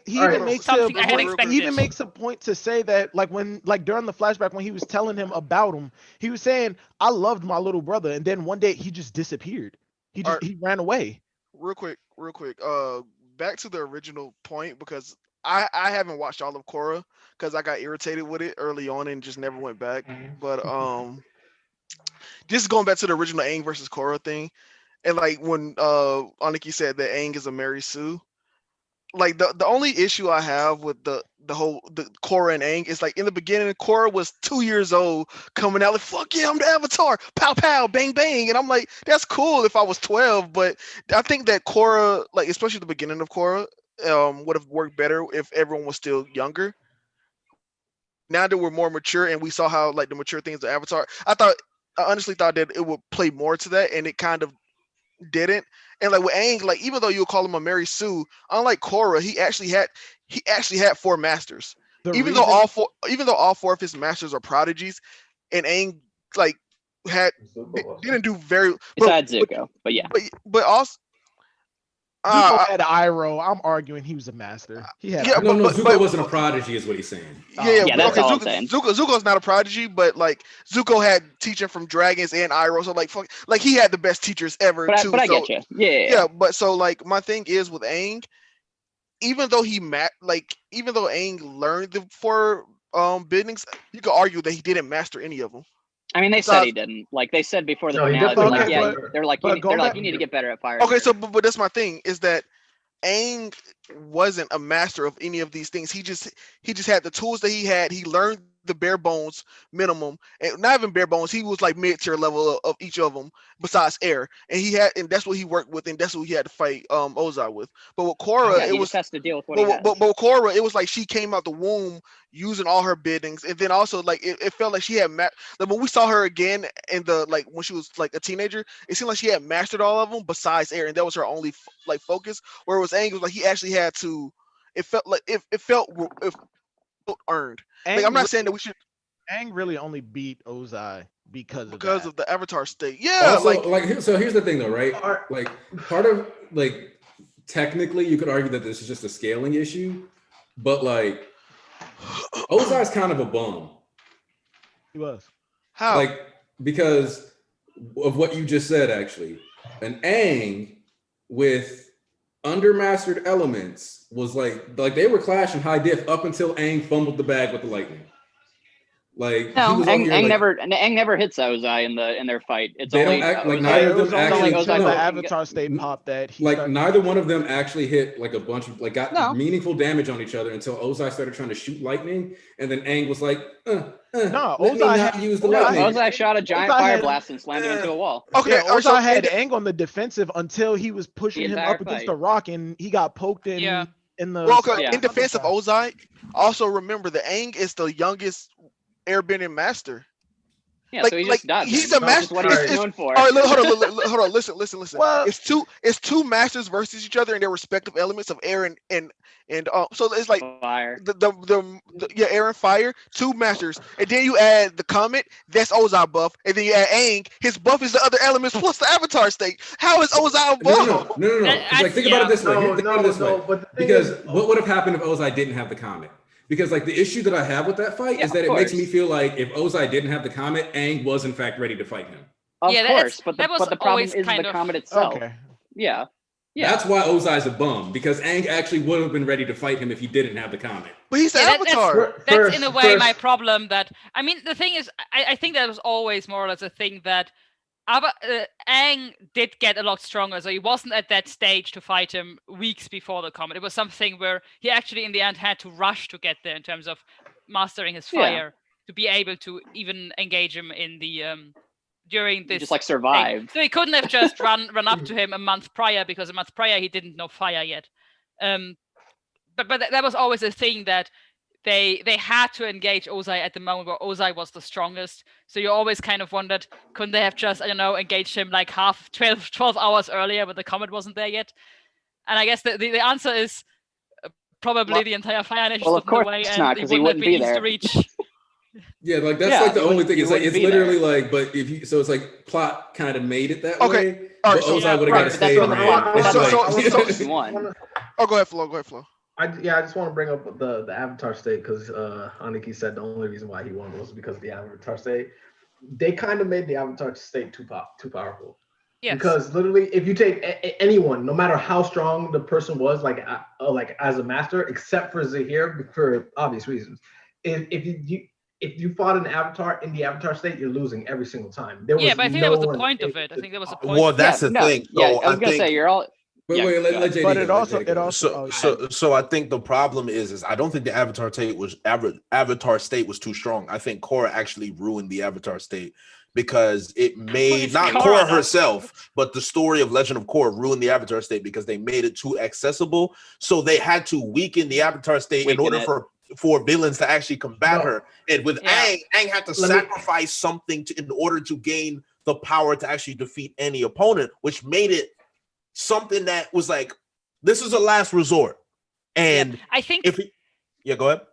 No, you finish and then I say my thing. But basically my point is that it's good the way they had it in Avatar because it's not, you can't just turn it on and off. Like it's like a last resort. Okay, we're gonna take care of it. And it's a thing that's been going on through the generations of the Avatar. With Korra, it's kind of like, oh, I'm in the Avatar state, but I'm struggling with Kuvira. I'm struggling with Zahir. Yeah. I'm struggling with Zaku. It was because she had it's because she had mercury control. No. But the thing the way that it, at least the way that I came across it was she had too much control over it. Yes. And that control actually made the Avatar state look a lot worse than it actually was, because when we saw Aang do it, it was just his raw defense mechanism. Yeah, it was just his raw emotion and the combination of all of the elements. Whereas Korra, when she used it, she focused it on one specific thing. Like when she was racing Tenzin's kids, she went Avatar state and then airbending, poof, straight ahead. And I'll say this: everything real quick. I want to change something that JD said, because I forgot at the very beginning you said something that I would change just a little bit, and it was that they gave her the Avatar state too quickly. At the end of season 1, if they held off to like season 3, they would have been a lot better. But again, season 2, I guess she would have needed it. And also, anyway, I think the Avatar real quick. As a person that didn't watch Korra, and the thing that I did with Korra, I watched a lot of like clips and I read a lot on the wiki. So I didn't watch the complete story all the way through, but I know like a lot of major points. And the thing that I got from Korra was that she was less in tune with the spirits, and she was also just a super supreme master at like controlling it, apparently, like from what y'all saying. So that's a perfect jumping off point. Once you're done, go ahead. So here's the issue with Korra is that with Aang, when he went Avatar state, because he was so in tune with the spirits, he allowed the other avatars to work through him, whereas Korra basically said, it's my time. I'm gonna sit still, and that's a detriment, because you have thousands of years of knowledge passing through you. Whereas Korra said, "Nope, I got this." It's kind of like I'm rationalizing it, and I'm not sure it was said in the story, but from what I'm hearing, that's basically what it sounds like. Okay. So I wanted to agree with JD in the sense that I think that, and that's why I never had a problem with the fight between Aang and Ozai, because I think the Avatar state was never meant to be something that other people can stand against. The Avatar state was from the beginning very much godlike power, where suddenly this one character can access the spirits and all the elements and all the knowledge of hundreds of years and so many generations of avatars, and this is not meant to be something any mortal being can ever stand against, which is why I have no problem. Which is why when Aang turns it off, when it's the Aang point. finally taps into it, Ozai has no chance even with the comment. That's why I have no problem with that, because that is what the show has been setting up for the entire time, that as soon as he goes into Avatar state, when he can control it, nobody can stand against him. That's it. And then he chooses to turn it off. Yeah, right, and it's maybe he doesn't want to kill him. Yeah, he doesn't choose it off because he can't control it in the beginning, because he feels he's more vulnerable there, because that's the one time where the Avatar can vanish completely. So there's reasons why he doesn't like to use it. There are reasons why he just can't quite control it yet, and why he can't tap into it willingly. But the one time he taps into it willingly, there's no way anybody can stand against him, and I have no problem with Ozai not being able to stand it, because he was never meant to be able to do that, and nobody was ever meant. Like, even if you go into the flashbacks, as soon as Avatar state goes on for any of the avatars, that's it for the opponent. And also, that's probably the reason why with this Korra, it's probably right that when you have a character that can, at an early stage and with a lot of control, tap into this Avatar state, you have a difficulty actually setting up a villain that can keep up with them from a fighting perspective, which probably makes sense then why Amon was more sneaky and not so much fighty. One thing I need to address, though, because this is slightly being missed, is that the Avatar state was specifically saved until the last fight for Aang. Yes. Because, and this is important, he does just start using it like Korra does in the last episode. After he does energy bending versus Ozai, he literally just turns around, goes Avatar state, and raises the tides to put out a bunch of fires. So from then on, he literally could do it the same way Korra could. Yeah, I definitely think that but the story's over. After the third book, I don't think Aang ever had troubles again to fight against anybody, because at that point he learned how to control the state, and I don't think there was ever anybody that would actually give him a challenge if he was willing to go all out in a fight against them. Also, all right, can I go, Rex? Yeah, go ahead. Oh, okay. I was just gonna say, so that perfectly. Oh, sorry. Go ahead, Silvers. Oh no, I was just about to say I'm about to get going. Thank you for having me on, JD. You're a fraud. Snake. Hey, thanks for coming. I appreciate that. Hey, no problem. Silver's a bone, but he did good. Hey, thank you. Oh my God, I'm burst. And you're gonna come around for MHA, right? Oh, you said? hell yes. I need to speak the gospel. Let's go. Twice. Let's go. I told you, nigga. Let's go. Fuck that bird, nigga. Thank you. fuck Hawks, fuck Dobbs. Yeah! You're a little late to speak Twice. about twice, to be honest. I don't care. I will reignite that fire. But yes, you will, because we ain't never died out. Fuck that bird. I'm very much appreciative of you creating a precedent, so I can in a year still talk about Endeavor. Endeavor to go. Hey, but last thing before I go, I would like to change my favorite quote. It is still from Iroh. The first one wasn't taken from Iroh, but it's still from Iroh. It's when the comic came back in and he was in Bossing Say. It's two of them. He said, "Last time I was here, I came as a conqueror, and now I'm here." Yeah, as a that was savior. beautiful. Second one is he said, "Once every 100 years can a firebender experience this kind of power. Inhale, exhale, in." Yeah, that's what. And like the fire just popping up. And you choosing book 2? And you choosing book 2? Come on, man. I didn't choose book 2. I said book 3. I said flow. Oh, my bad. I said book 3 has the highest highs, but it does has. All right, child. Hey, yo, take it easy. Peace. All right, see ya. All right, so can I say what I was gonna say, or did anyone else have anything else? Okay, so real quick. Go ahead. Okay, so with everything that everyone has said in defense, like Aniki and Silvers have said in defense of Korra's Avatar state, is the same with her character.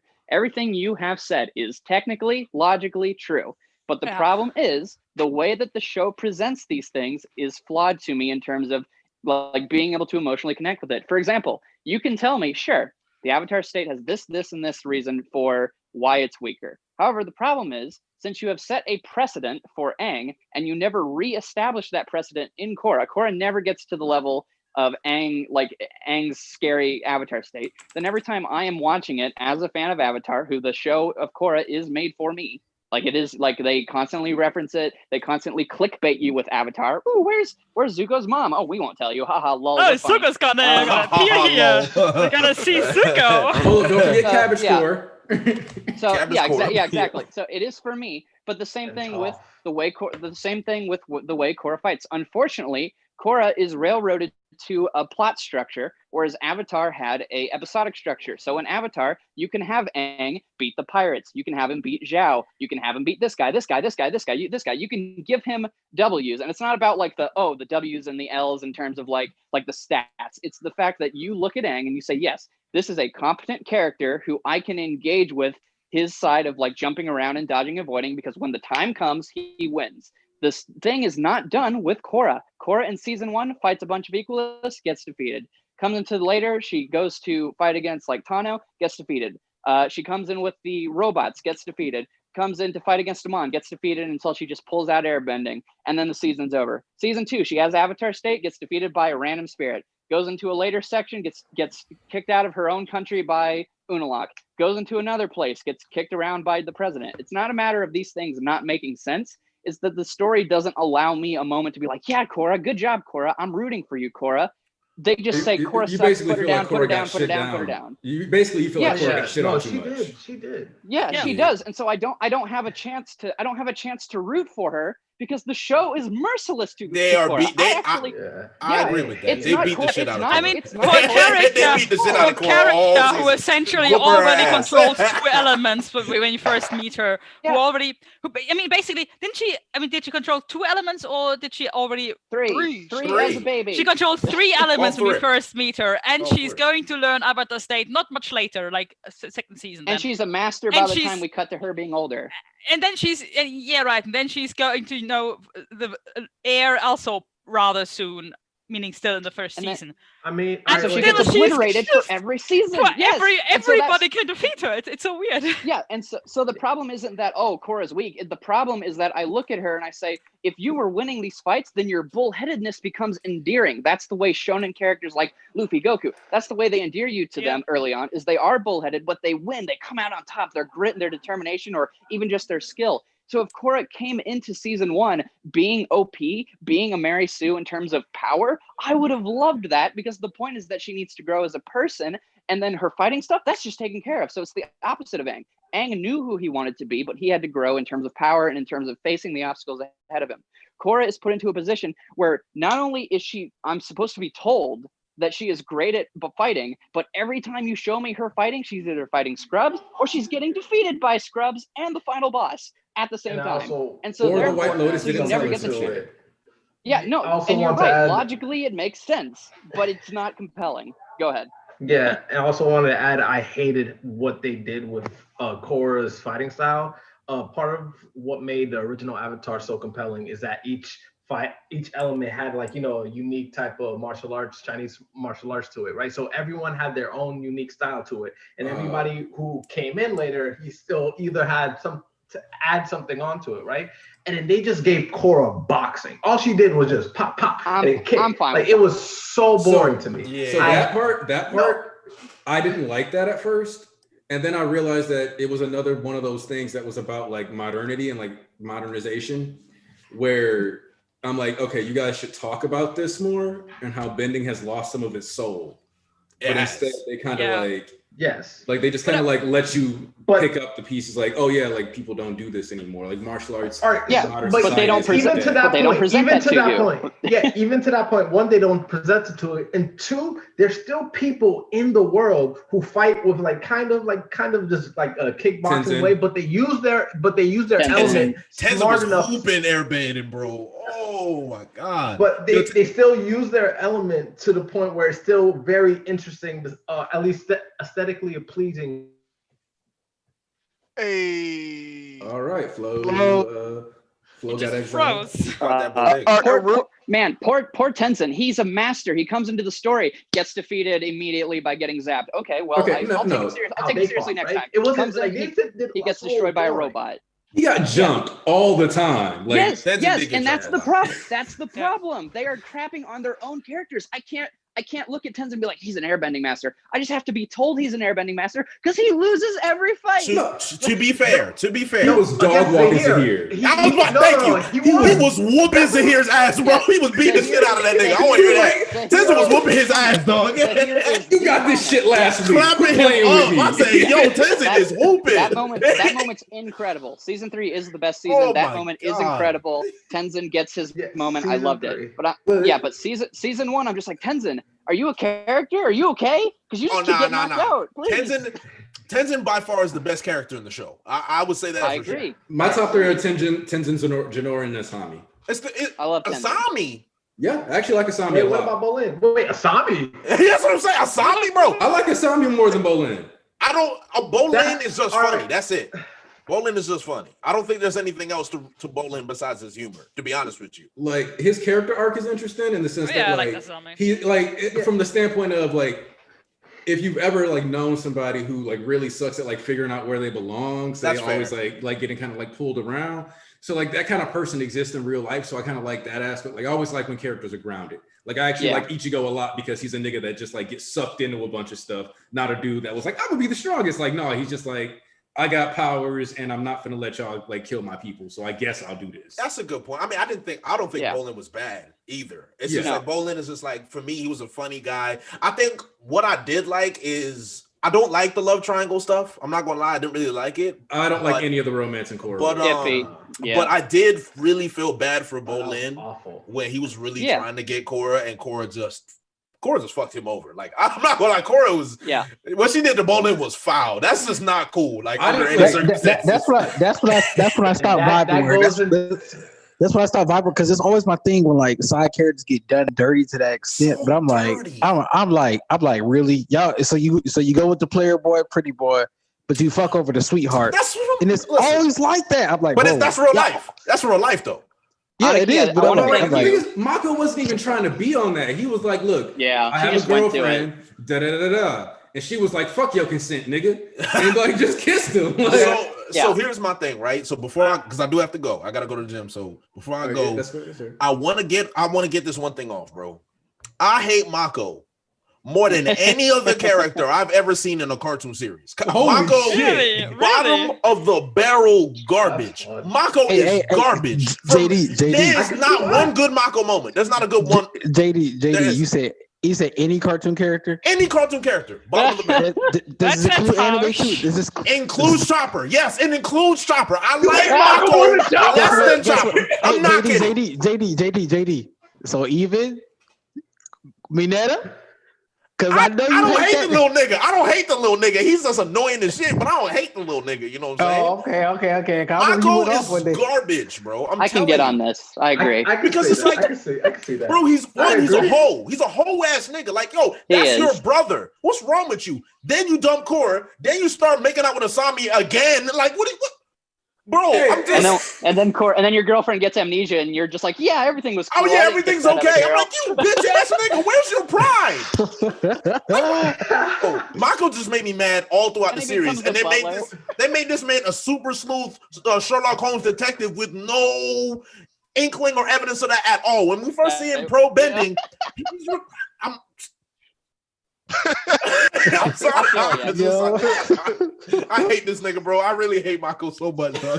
Man, this is that man literally said, "I have Batman's backstory." All right, real quick. I know we're talking about other stuff, but I just realized I'm rewatching Naruto with this reaction channel called RTTV, and I just got to say Sakura is the worst written character in anime history. Oh, like, thank you.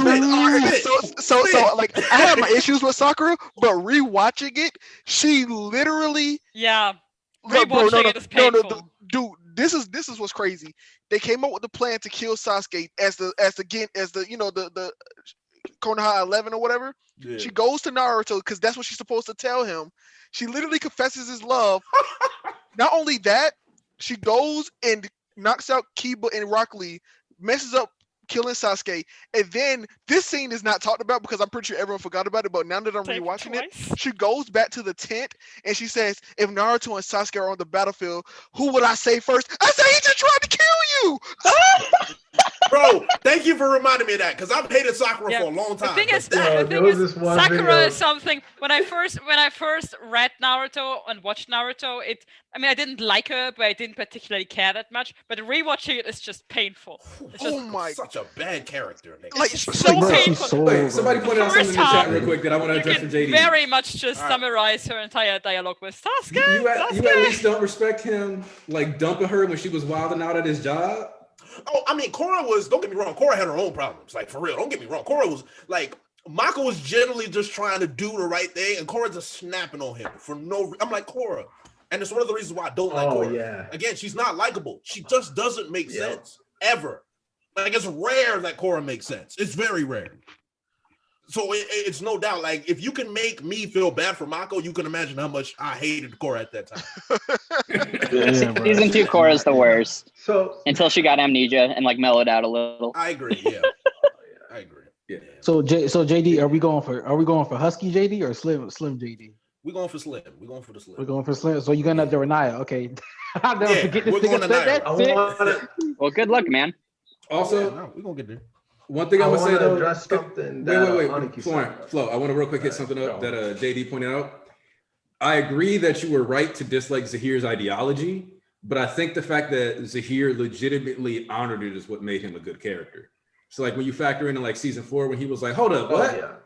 Like an empire formed? No, I don't fuck with that. Like, let me help you get better real quick. Yeah. He works as a character. Anarchy is just like straight up a flawed ideology. It's so just like completely flawed. But at least he actually believed and like stuck on like what he claimed to profess. He committed. He did. And I think what the thing with Zahir is like Zahir was cool. Don't get me wrong, Zahir was cool. The only problem I had with Zahir was his ideology. I don't really have a problem with his character. It was the ideology was just so irresponsible. Wait, and I'm just like, Airbender? We talking about Zahir. We're talking about Zahir. I've been waiting for this. Oh, my fault. You go, JD, because you better go soon. Yeah, I'm about to go. But his ideology was so flawed.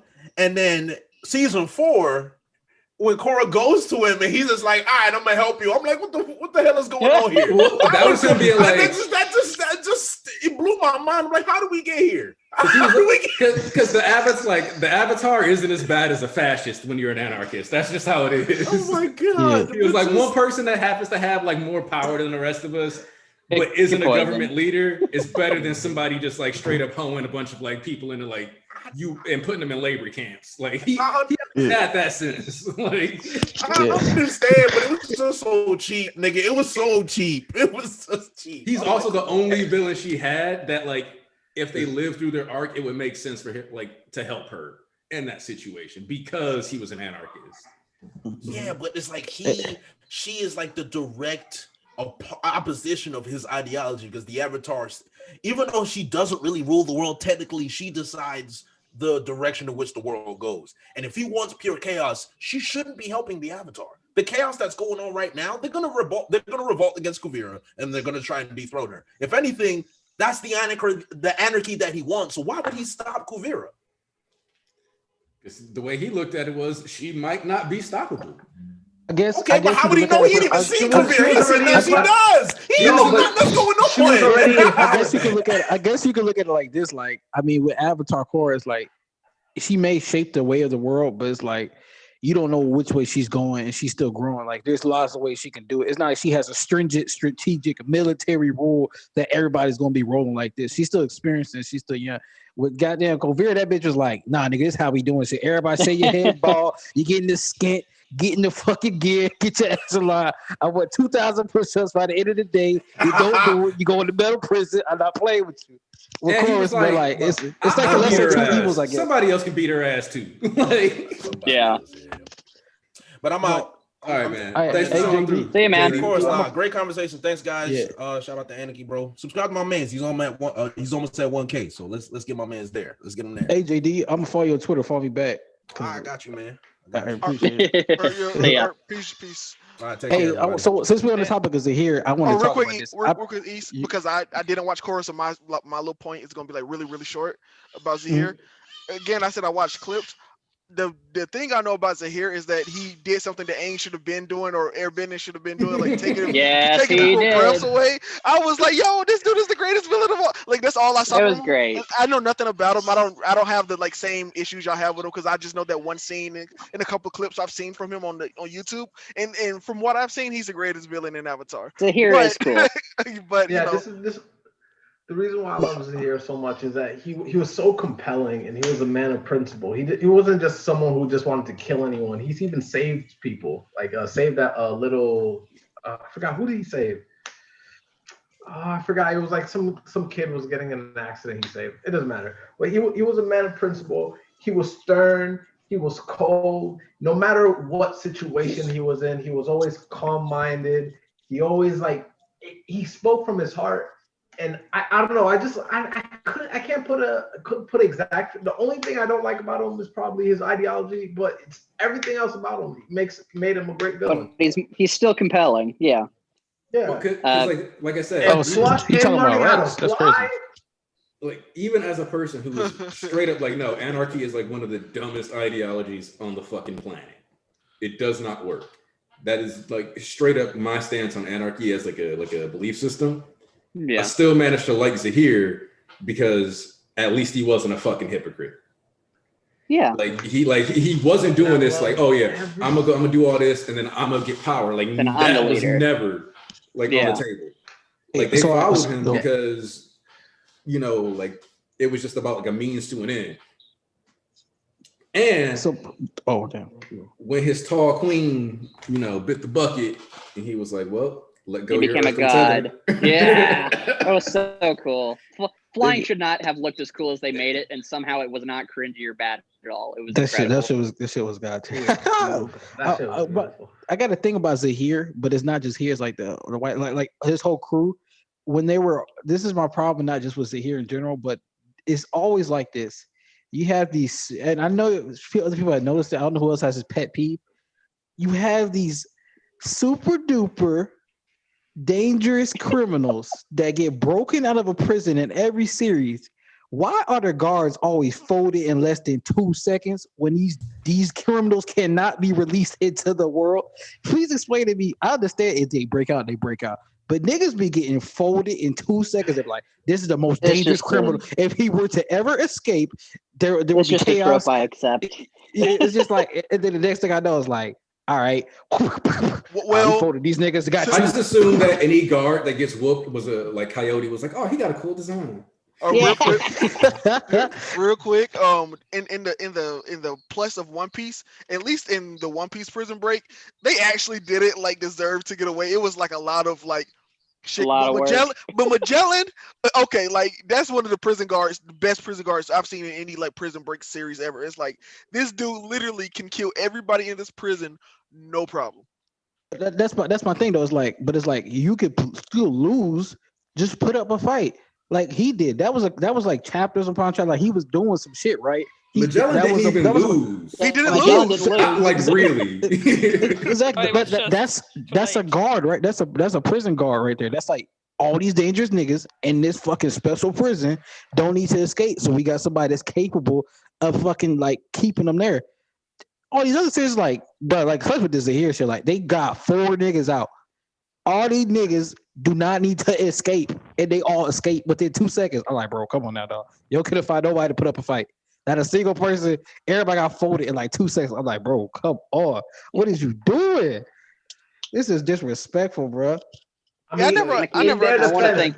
They are cold though. They were amazing. Yeah, they're awesome. They're awesome. They're so like cool. Especially the Earthbender. Yeah, the lava bender. When he introduced lava bending, like he made honestly, since like the Boston Saves wall, which was like indestructible, like no one can break it down. This man comes up within less than a couple seconds. Big ass hole. By the way, Aniki, I want to thank you because you helped me. I'm meeting you in the middle now because I'm realizing every time you defend these characters, I'm like, yeah, I do like these characters. What I hate is that the show hates them. So we're sort of meeting in the middle where you can get behind like the logic behind it. I want to address something. I I want have to a address something different Aniki question. brought I wanted up. to Oh, ask go on, Sans. if how do you see it that in Korra so many people can do things like metal bending, lightning bending? All of these they straight up it's one of those things that's covered in comics, but they straight up set up academies and stuff to teach these things. Yeah. Like the Fire Nation was kind of keeping lightning bending as like a big secret for mainly the royal family. Yeah, but I also remember, for example, Zuko not being able to do it. So it's also something that is just very, very difficult and just like very rare. Few people could do it actually. Yeah. Like Azula Here's is, the thing for all the bendings. Always is that Azula was always like portrayed as a genius because she could do it, and now so many people can suddenly do it. Yeah, metal bending makes sense though because metal bending is literally just you need to know how to do it. Lightning bending, I agree, because it was presented in a way that like even if Zuko knew how to do it, he just wasn't capable because of the discrepancies in his heart and in the things he understands, his bending capabilities. Blood bending makes sense just simply because sure, if you want to give psychic blood bending and just make it a weird power like combustion bending, I can accept it. Lightning's the only one that I'm like, why is literally Mako? Like I can agree with Aniki that like, oh, maybe Mako could do it, maybe he, maybe it's easier to learn. But my problem is that he is being blood bent and his hand is just sitting there and he just shoots lightning. He doesn't have to do any bending, he doesn't have to do any forms. He just it's so easy suddenly. It's so easy. Yeah, that's what I hate. I hate that there's no longer the risk of, hey, when you make it, don't let it like go through your heart and kill you. It's just boop, shoot you with lightning. And so real quick, insert like because I haven't watched all of Korra, so obviously I can't like make arguments or defend it. Like in defense of that, like what is it 100 years between Avatar and 70. Korra? 70. Fuck it. Even 70. From 1900 to 1970, the improvements and everything that happened is insane. So like something that was once regarded as super hard, like making like let's look at a caveman making fire, a magical thing. Man, I go get a lighter, boom. Yeah, but real quick, saying, but my thing is simply just this: if this much time has passed, it's something that was once regarded as like this mystical thing that like lightning bending. Well, who's to say that they didn't find easier ways to do it, better ways to challenge it? Because if it was only kept in the royal family, only very few people had the knowledge to even think about it. So once you put the knowledge out to the masses, it's like, oh, now we're all formulating different things. Now we're all thinking about it, and we come up with better ways. Maybe that's not why it's easier. I'm not saying that's right or whatever, but I'm just like, just as somebody that doesn't know everything about Korra, that's just how I would think about it. Because like, here's the other thing, right? There's another thing that I need to point out is that like healing with water was seen as like a really big deal when Katara first figured it out. And then when you got to the North Pole, it was like, no, this is like standard issue waterbender training for women. Yeah, but that's exactly the thing, because I think that in many ways, that's why I don't quite agree with what Rex just said, is that bending has existed for thousands of years. It's not like technology where first you have to invent you have to first find ore, and then you have find a way to make steel out of it, and you have to find a way to make the steel smaller and to make even better steel until you finally get the sort of steel with which you can work, and then you need to find a way with which to separate other ores and then make platinum and whatever. So there are so many different steps involved into coming from a caveman to coming to where we are here in technology. So it makes perfect sense that within 30 years, once something is invented, we go from there, because it gives us more abilities to do things. But with bending, it's like the abilities to do these things were always there. Like at any given time, a moment in time, somebody could have found out about metal bending at any given moment in time.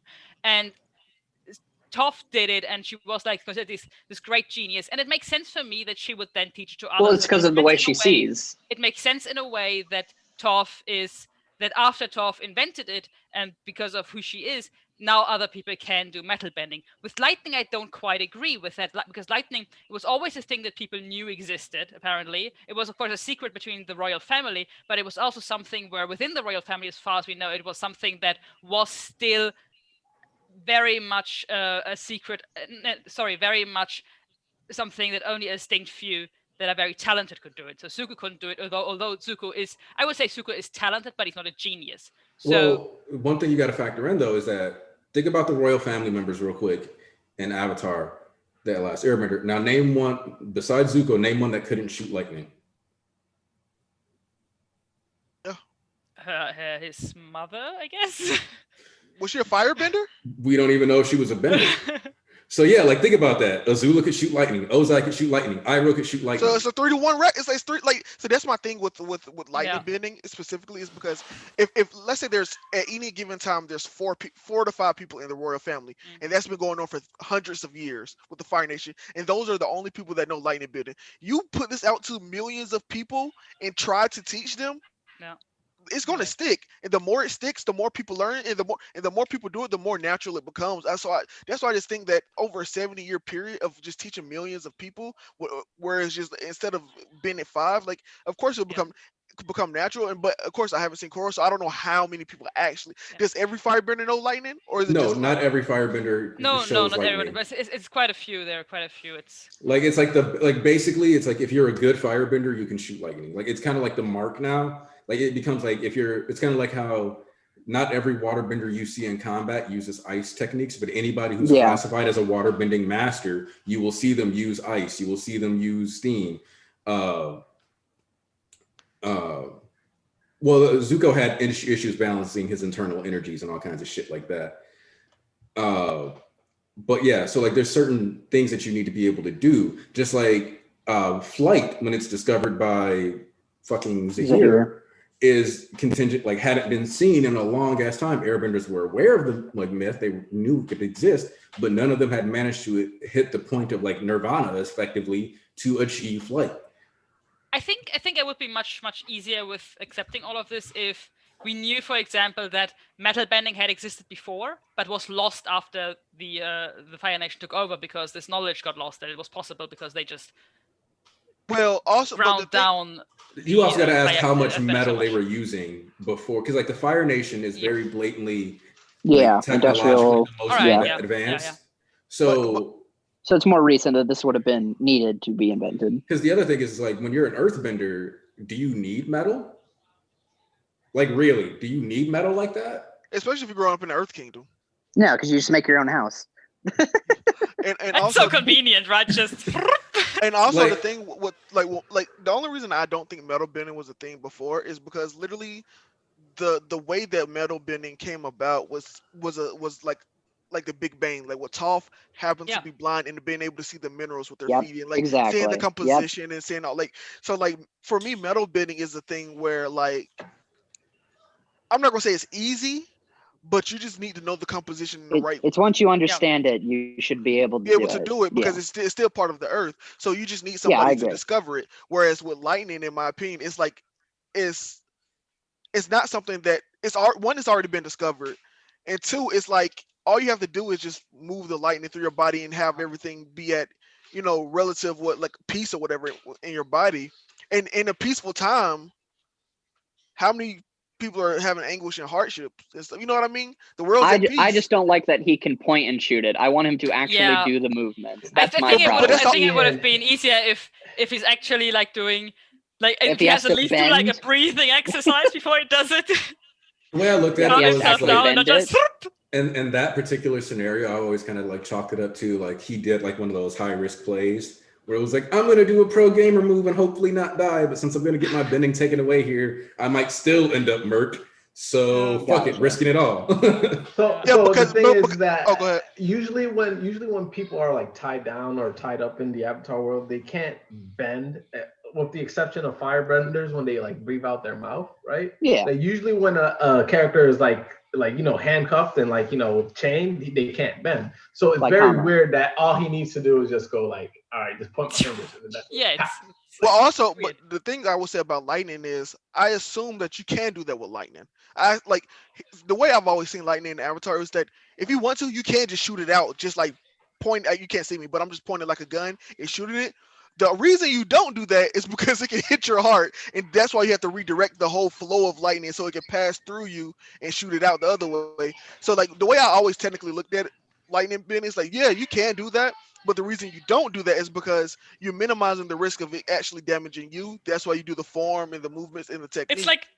It's like in a way, it's like suggesting that Mako, who, I mean, of course, that's possible, I guess. Why not? He's just some But it's guy. kind of suggesting that he's like a more talented bender than He lets Ozai fly. and Azula and Zuko and Iroh all together because they all need to do this great movement. I mean, if we're going by, which I can understand this logic, if it's just that over generations, bodies just become more able to do certain things, it's probably just that. So That's just 2 generations, yeah. And then- Anaki, What's up? you read about what you said in chat. That Zutara ship, that's on level with the Bakugan Ultra ship. Dookie, get it out of here. We'll never say it again. Whoa. I said no. That's Zutaro is like far more what's it called? Egregious. Plausible. Tangible. plausible. Yeah, it's more Than plausible. Bakugo. Than All right. Tachiko? Look, we not Bakucho. look. What, are we really Say that about to trash do again. this? No, we not. Actually, something I Can just thought. I think I would have liked it if they would have explained the advancements in bending through the mixing of the bending, because while you can't mix bending, it's still like certain bendings are always kind of associated with certain personalities, and I always feel like a fire bender personality actually doesn't quite suit for the lightning bending because it's more temperate, with a greater temperament. Not temperate, with a greater temperament, and it's more louder, more boasty, which isn't quite what you need for lightning. But earth would be quite, it would be quite suitable for lightning because it's very much down to earth, calm. Well, and the other thing So is, if you combine that he is earth bending combined, he just can't bend fire. Or water, Might or explain if you're it. fire and water parents. Water. well, like Yeah. think about it this way. Yeah. So what I was about to say is, if you remember, the way that Iroh literally invented the technique for redirecting lightning. Wait, Water. wait. Iroh invented it? Yeah. Yeah. He- He okay, invented so- redirecting. So much about it's a family secret for generations. No? No. Yeah, Yeah, okay. so that Yeah, right. completely erases everything that we Yeah. like. Wait. Let me finish. Like specifically, we're not for making lightning, which No, you were talking redirecting. about, but for redirecting, it. Oh. Yeah. Yeah. So what he talks Like the about though is flow he of water. learned that watching the waterbenders, because like you can learn stuff from different tribes. So the issue here though also is like when you think about like your energies need to be at peace. The reason why Ozai and Azula can achieve this is because they're fucking sociopaths. Yeah. Like there's no reason for them like Zuko spent his whole life in turmoil. Like bro, like you got a lot to figure out still and unpack before you can learn how to just shoot lightning. Sure, you can learn how to redirect it because you can take someone else's energy and flow it. That's just bending. That's just bending the element at the end of the day. It's just a more advanced technique of bending. But like actually to create it and go beyond those limits, Zuko wasn't ready for that emotionally. I look at it like he got a Chief Lu in like the book two. I think I would really have liked this an explanation that is like through the mixing of and certain personalities also mix, which would then create a certain like a balance achieved in, for example, Marco, because he is of course a firebender, but he balances out with a firebender and an earthbender and an earthbending parent, right? So that would balance out more than just if you were raised by two temperament. That'd be neat. That'd be really cool. So Aniki, Fire basically bending what powers. you're saying is that Azula and Oza are basically how Vegeta hit Super Saiyan. I am pure evil. Yeah. I wouldn't say Vegeta is very Vegeta's so balanced, fucking but goat, I mean, bro. in terms of his I wanna- character. No, I I'm want to just know, saying. do any of you have a Personality. character in Avatar or Korra that you just want to like just be like, oh, I love this character, and like here's why? Because we didn't talk about everybody, but I just didn't know if any of you had like just specific characters that you would want to like talk Zuko. about. Real quick. We We didn't talk about Zuko at all yet. Oh, so well, really. well, Flo, Oh, yeah, we haven't talked about Sokka. yeah, Sokka, like Or Sokka. Katara. Sokka, yeah. we soccer boys going? All right, Flo, I'll let you Yeah. talk about Sokka. I'll choose someone else. So you can. I take you can Katara. You could God Take- damn All it. right, Flo. so one of my contingencies with Avatar: The Legend of Korra was that they didn't show enough love to the non-benders. That's why I kind of want to bring that up when Aniki mentioned Asami, but Sokka is like the definition of you don't need a character to be strong just for the character to be either good or compelling or likable. Yeah. Sokka pretty much held for pretty much the whole show, held the show down. He either provided comedic relief, interesting love like relationships. He's the original backbender, the first backbender in Avatar, the last yes, Airbender. yes. His plans, Sokka, especially Strategic, with his yeah. plans, like he's like He defeated like the Combustion perfect- Man. he does so many things well. He's like that underdog you're always rooting for because you know he kind of got a sleight of the hand, and they just deal with his character so beautifully from season 1 to 3. Because at first, when you're first introduced to Sokka, she's very like quirky, like he's like kind I didn't of like wimpy, Sokka. like.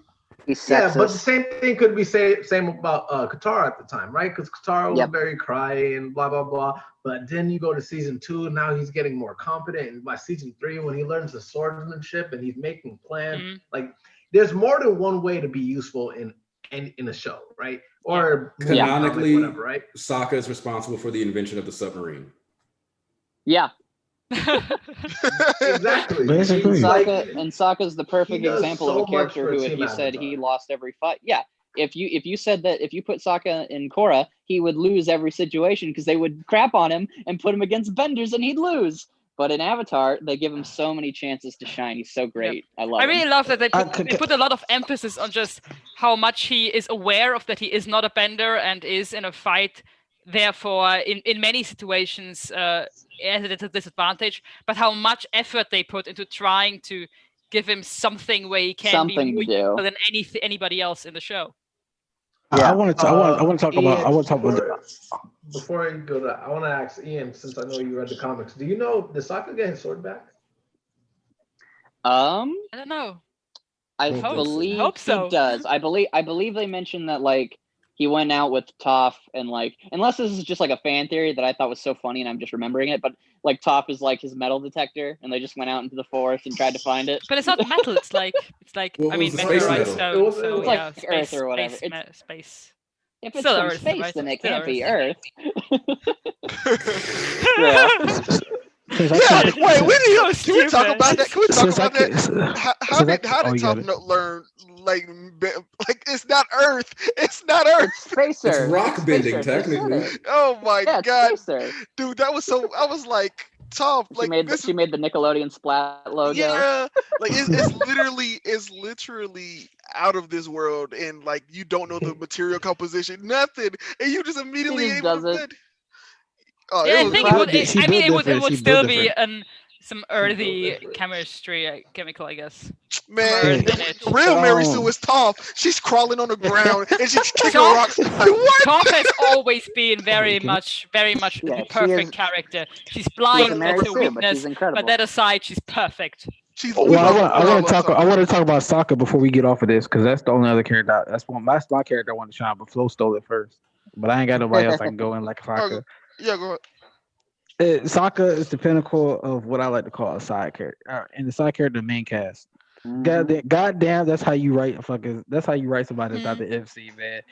The payoff, this one, like I said, like other series, I don't really care for the MC like that, but like the payoff was with the side characters. This one, the series that does it so well and that Sokka is, in any other series is just the gag joke that never advances, but you will focus on the MC, and the MC would get everything. He would get the love, he would get the coolest moments, he would get that. But Sokka was never useless, even though he was comedic relief. He even had like trials and tribulations of his own, and he was the first one to actually have a love story when they went to the northern water tribe, or is it south? Southern? Northern. Yeah, and when they went there, and he fell in love with the girl, like she broke his heart, bro. That shit killed me. I'm like, bro, you doing my boy dirty. And then they go to the Kiyoshi, and like they find out all this stuff, and Sokka just really gets this shit. Like I really like, bro. See, this is how you write. This is how you write the nigga. Yeah. Like he gets moments of his own. And like Flo said, you don't have to be a bender to be useful. He has shit. If it wasn't for Sokka, they wouldn't even have half of these things. Like he's coming up with the plans himself. Like he's useful and a strategist, especially in the last arc. That shit. So that's what I like about Asani, because like. First off, even before she was like pulling up with the Equalist gloves and stuff, like they got into a fight and she like straight up like flexed somebody, took his glove, disarmed him, like folded somebody else, and was like, I take self-defense lessons. Like they were like, oh, we thought you was gonna be just a pretty damsel. Like Nasani was like, nah. Like she was out here whipping. She was out here like beating ass. Like, I mean, she was given moments. I agree. She was. Right, but it's very similar to what's her name, Ling. I think. No, what is it? That friend from Asura. Tyler. May. Oh, Tylee and May. Tylee, yeah. Tylee, yeah. Oh, I love Tylee. But I meant most Tylee. That's something else. They didn't give the chi blockers their just desserts in Korra too. They only showed up in season 1 with what's it called, Mon, and then they just drop off. They got a non-bending president, so it's okay. Oh man, I might dig it up just because there's actually a woman that I follow on Twitter that basically did like a 20 tweet thing explaining like different things that Legend of Korra could have done to like actually flesh out the resolution to that conflict. Yeah, that was really well thought. Not make season 2 should be number 1 on that list. maybe not have all the non-benders see Tenzin and his children on a stake, gagged and blindfolded, and go, "Yeah, Mon, take the children's bending away. We hate children. Yeah." Yeah, like that kind of ruined their whole. If you want to make them a little bit likable, you might not do that. That's like the issue. They made them like too clearly the bad guys when they really shouldn't have been like clearly when they the shouldn't bad be. Yeah, and back to your original I wanted question. to say too about what East said. I really agree, and I think that's something where we also have to just give showmakers a lot of credit. That I think it's very difficult to handle a group of 3 or more characters in this script with 4 characters and give them all due credit. And I think in this situation where you have like the great Avatar, essentially the chosen one, then you have the master earthbender and the master waterbender, and then later on you get the firebender in it. And they all are kind of the masters of this chosen one. It's so easy to just forget about this non-bender in the group. It would have been like the easiest thing, and like almost a thing we all would understand if at some point in the show we just forget that Sokka's even there. Just lose him. But they put just so much effort into showing that he's there, he's always there, and he's always important. And he took out Combustion Man. Yeah, and they even acknowledge it at one point. It was like, you can do this, I can do that, I can do that. All I have is a boomerang. And it was just like, nigga, I felt that shit. Yeah, like nigga, I felt that shit. Like they, like you break it a 4-4, like bro, you break it a 4-4, like that's all you really got. And like, then he gets and then he gets a sword, and like the point isn't like, oh, now you're a sword fighter, that's your thing. It's like, no, the only reason you can use the sword is because you're you, Sokka. Ah! Yeah, well, no, like, and that's what I loved about it, because like Piandao kind of like gave him that backhanded compliment, right? He's like, you know, there's your abilities, your talent. Special way. It's definitely not your talent that would impress me. Yeah. But it's the way you apply yourself, use your knowledge. And like the fact that like Piandao was like, all right, like when he tested him with the blade, he was like using the high ground, correct. Making this like staying in like on the move, correct. I'm old, utilize that. Being willing to fucking throw dirt in my eyes because I am more skilled than you, correct. Like, this is a fight. Yeah. This is not about fun. This is not about friendship. You're supposed to be trying to beat my ass. So if you weren't taking these steps, that's not what you're doing. You would have taken nothing away from this. And I think that's what pinned out like lightened more about than everyone else that he trained the Sokka, because everyone else would have respected him as a swordsman way too much and tried to one-on-one, and they had no chance of beating him. Isn't he confirmed like the best swordsman in the series at that time, right? Pindao, yeah. Effectively, like Yeah, okay, yeah. So you have no I mean, chance if of he's beating me. rolling with the White Lotus, then yeah. Yeah, pretty much. Yeah. So you have no chance of beating me, but because you're Sokka and you have a unique way of thinking about everything, and the way you perceive the world is so different from everyone else. That's what makes you superior to everybody else. It's not your talent. It's like your mind and your ability to be creative. So that's what I really like It's about so Sokka. good. Is that like Yo, Look who decided to come through. Finally.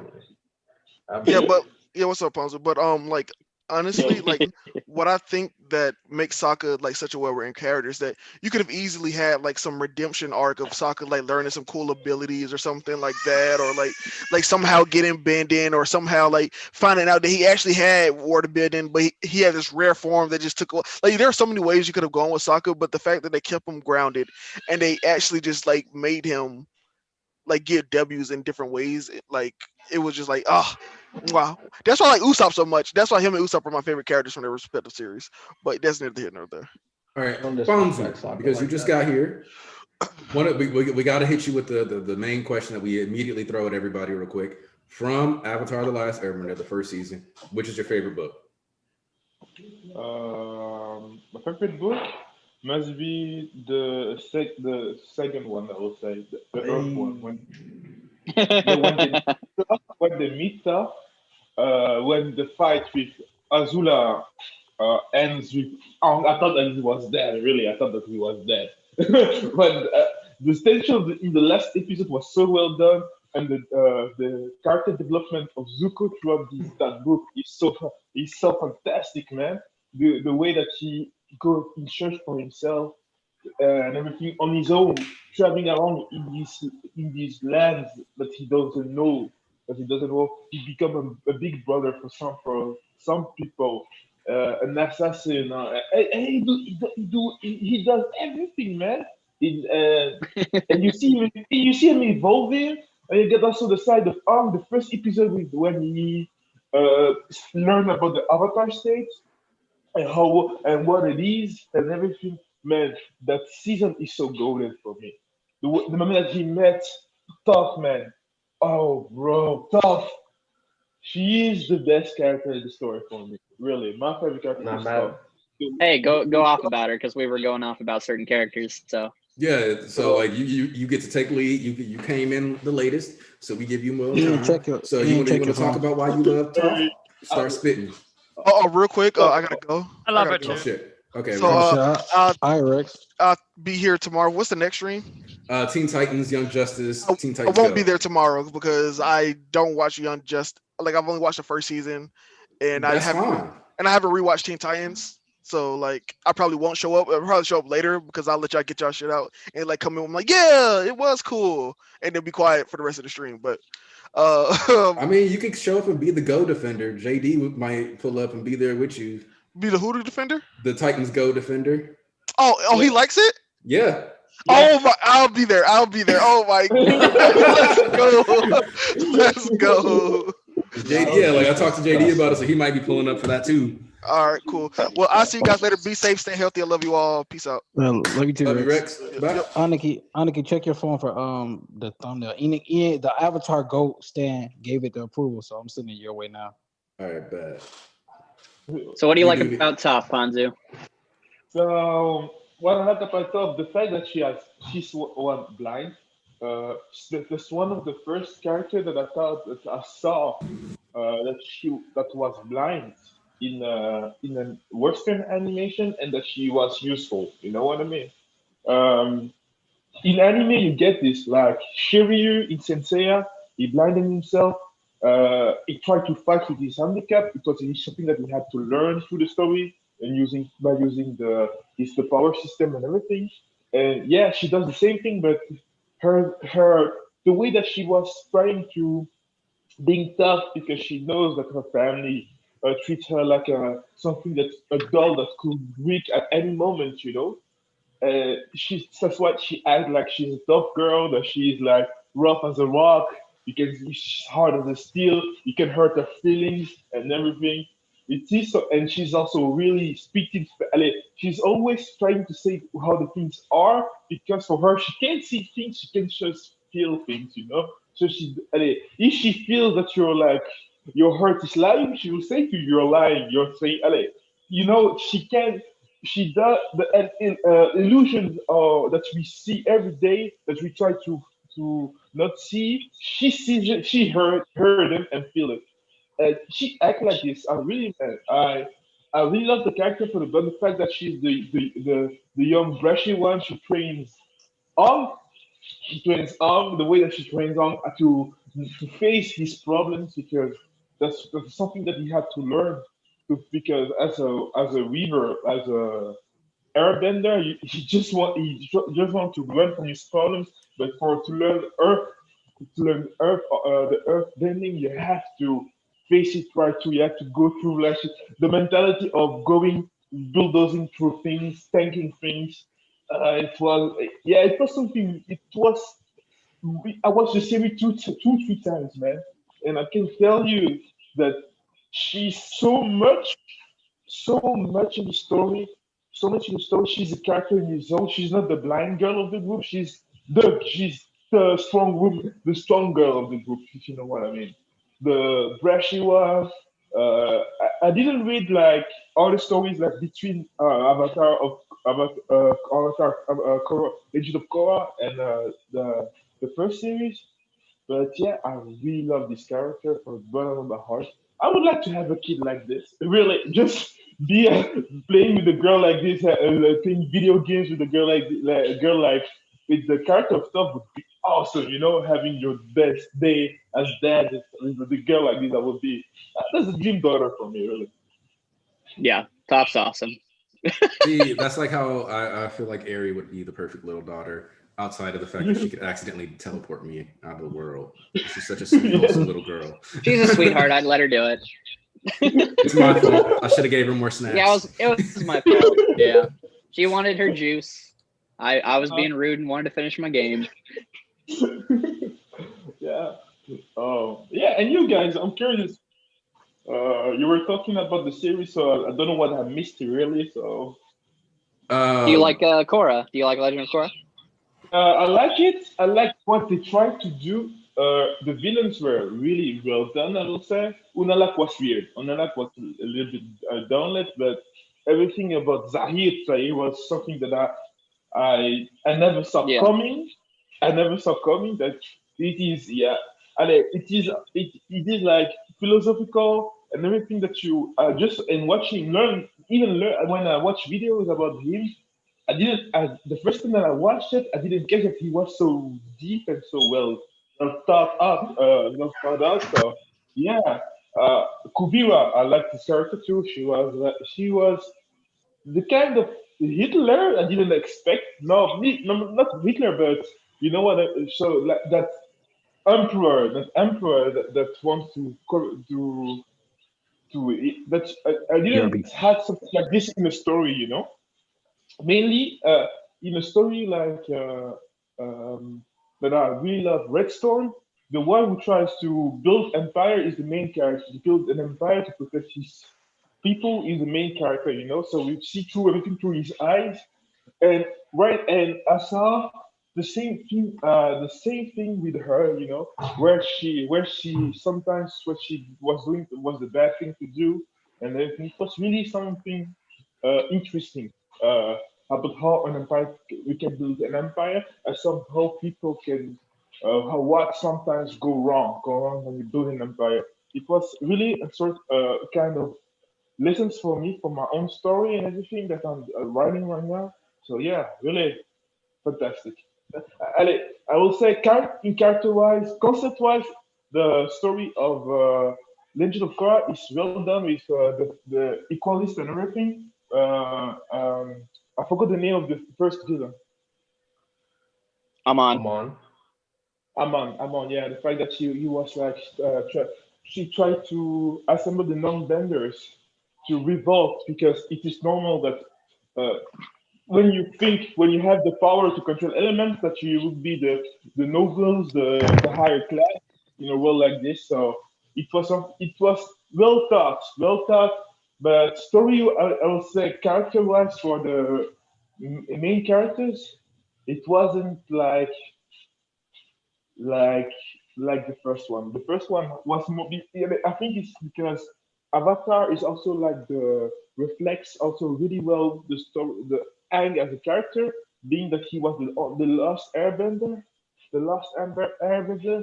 He was like uh he had a whole thing that he had a whole he had like the whole cycle of the hero that he had to come through, and it was more touching for me. I think a kid of 12 year old who tried to win off these problems.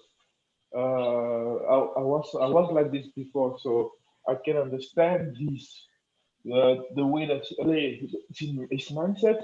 And yeah, Korra, she was like fun to watch. I would say she was the typical shonen protagonist from in the beginning.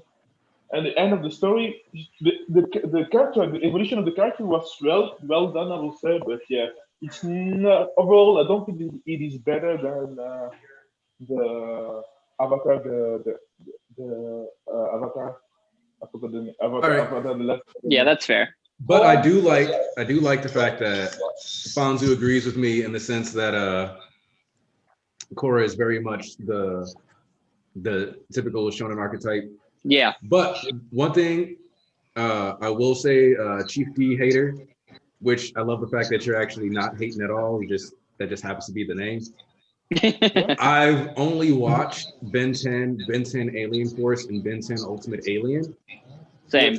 So that's the main reason why I don't want to do a Ben 10 stream, because I can't service the franchise properly because I haven't watched Omniverse, and I don't know. I think there's a reboot that came out even after Omniverse. So it would be like kind of weird to not have the whole series. Right. Like, I would feel bad. It wouldn't feel fair to the fans. Yeah. Honestly, shouldn't even exist. It should have been an old Ben 10, like they gassed the hyped up back in Ben 10,000. What was it? Was it Ben 10,000? Ben 10,000 actually liked. Okay, seriously, like cool. A lot of the alternate future Bens. So I guess here let's real quick do a little Ben 10 discussion just for you, Chief D. Because then we got to let Sayas go off about her fire son because she's been waiting, I'm sure. No, I don't have much to say about him. It's just my favorite character. I love him.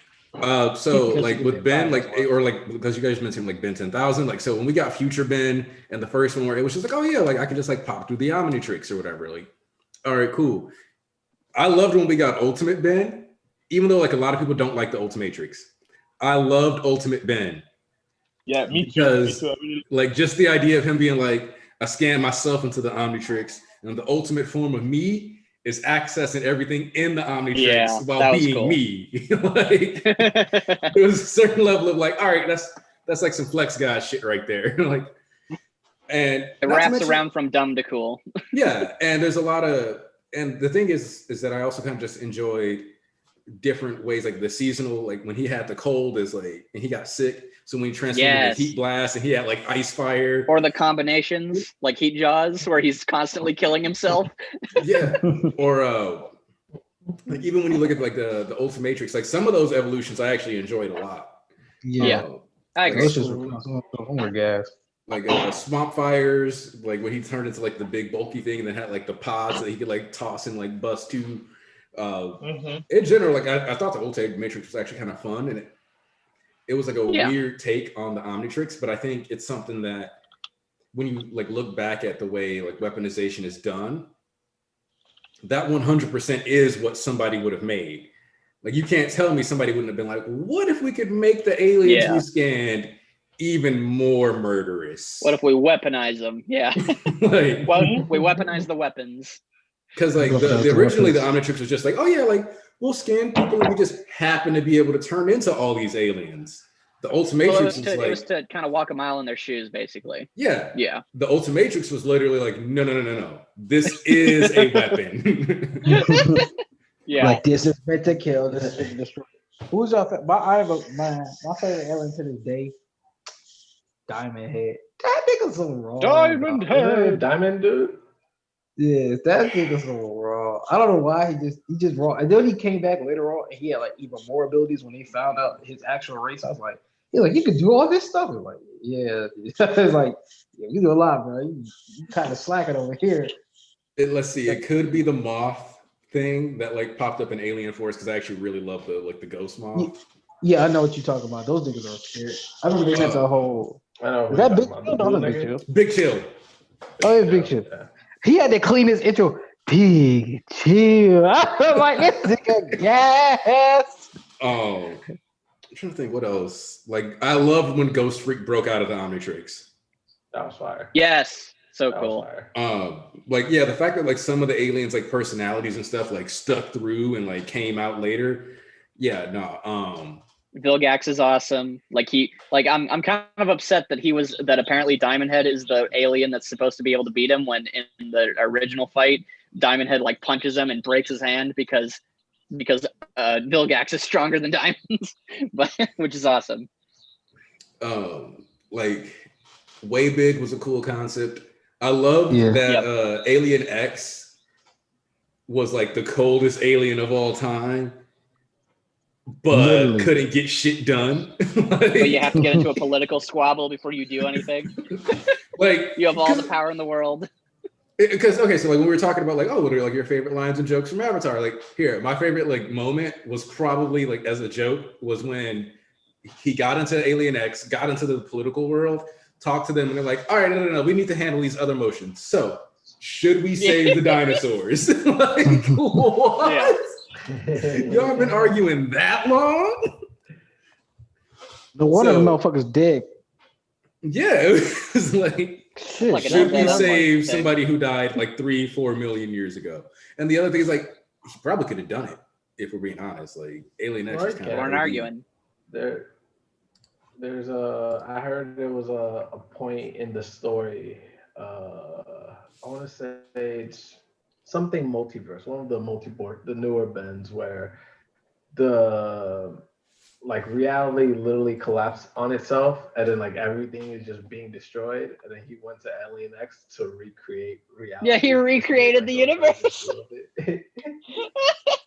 So yeah. You gotta remember the story behind Alien X because this shit don't make no sense. That nigga. There's no way that he would lose to Green Lantern. It's stupid that he lost in Death Battle. So look, Death Battle regularly just does shit wrong. No, I stopped giving them credit when they had fucking Toph beat Gara.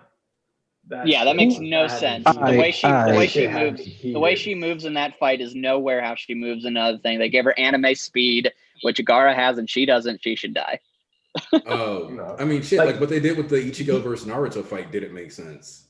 Bro, I dropped them niggas years ago. Just don't watch it. It was trash.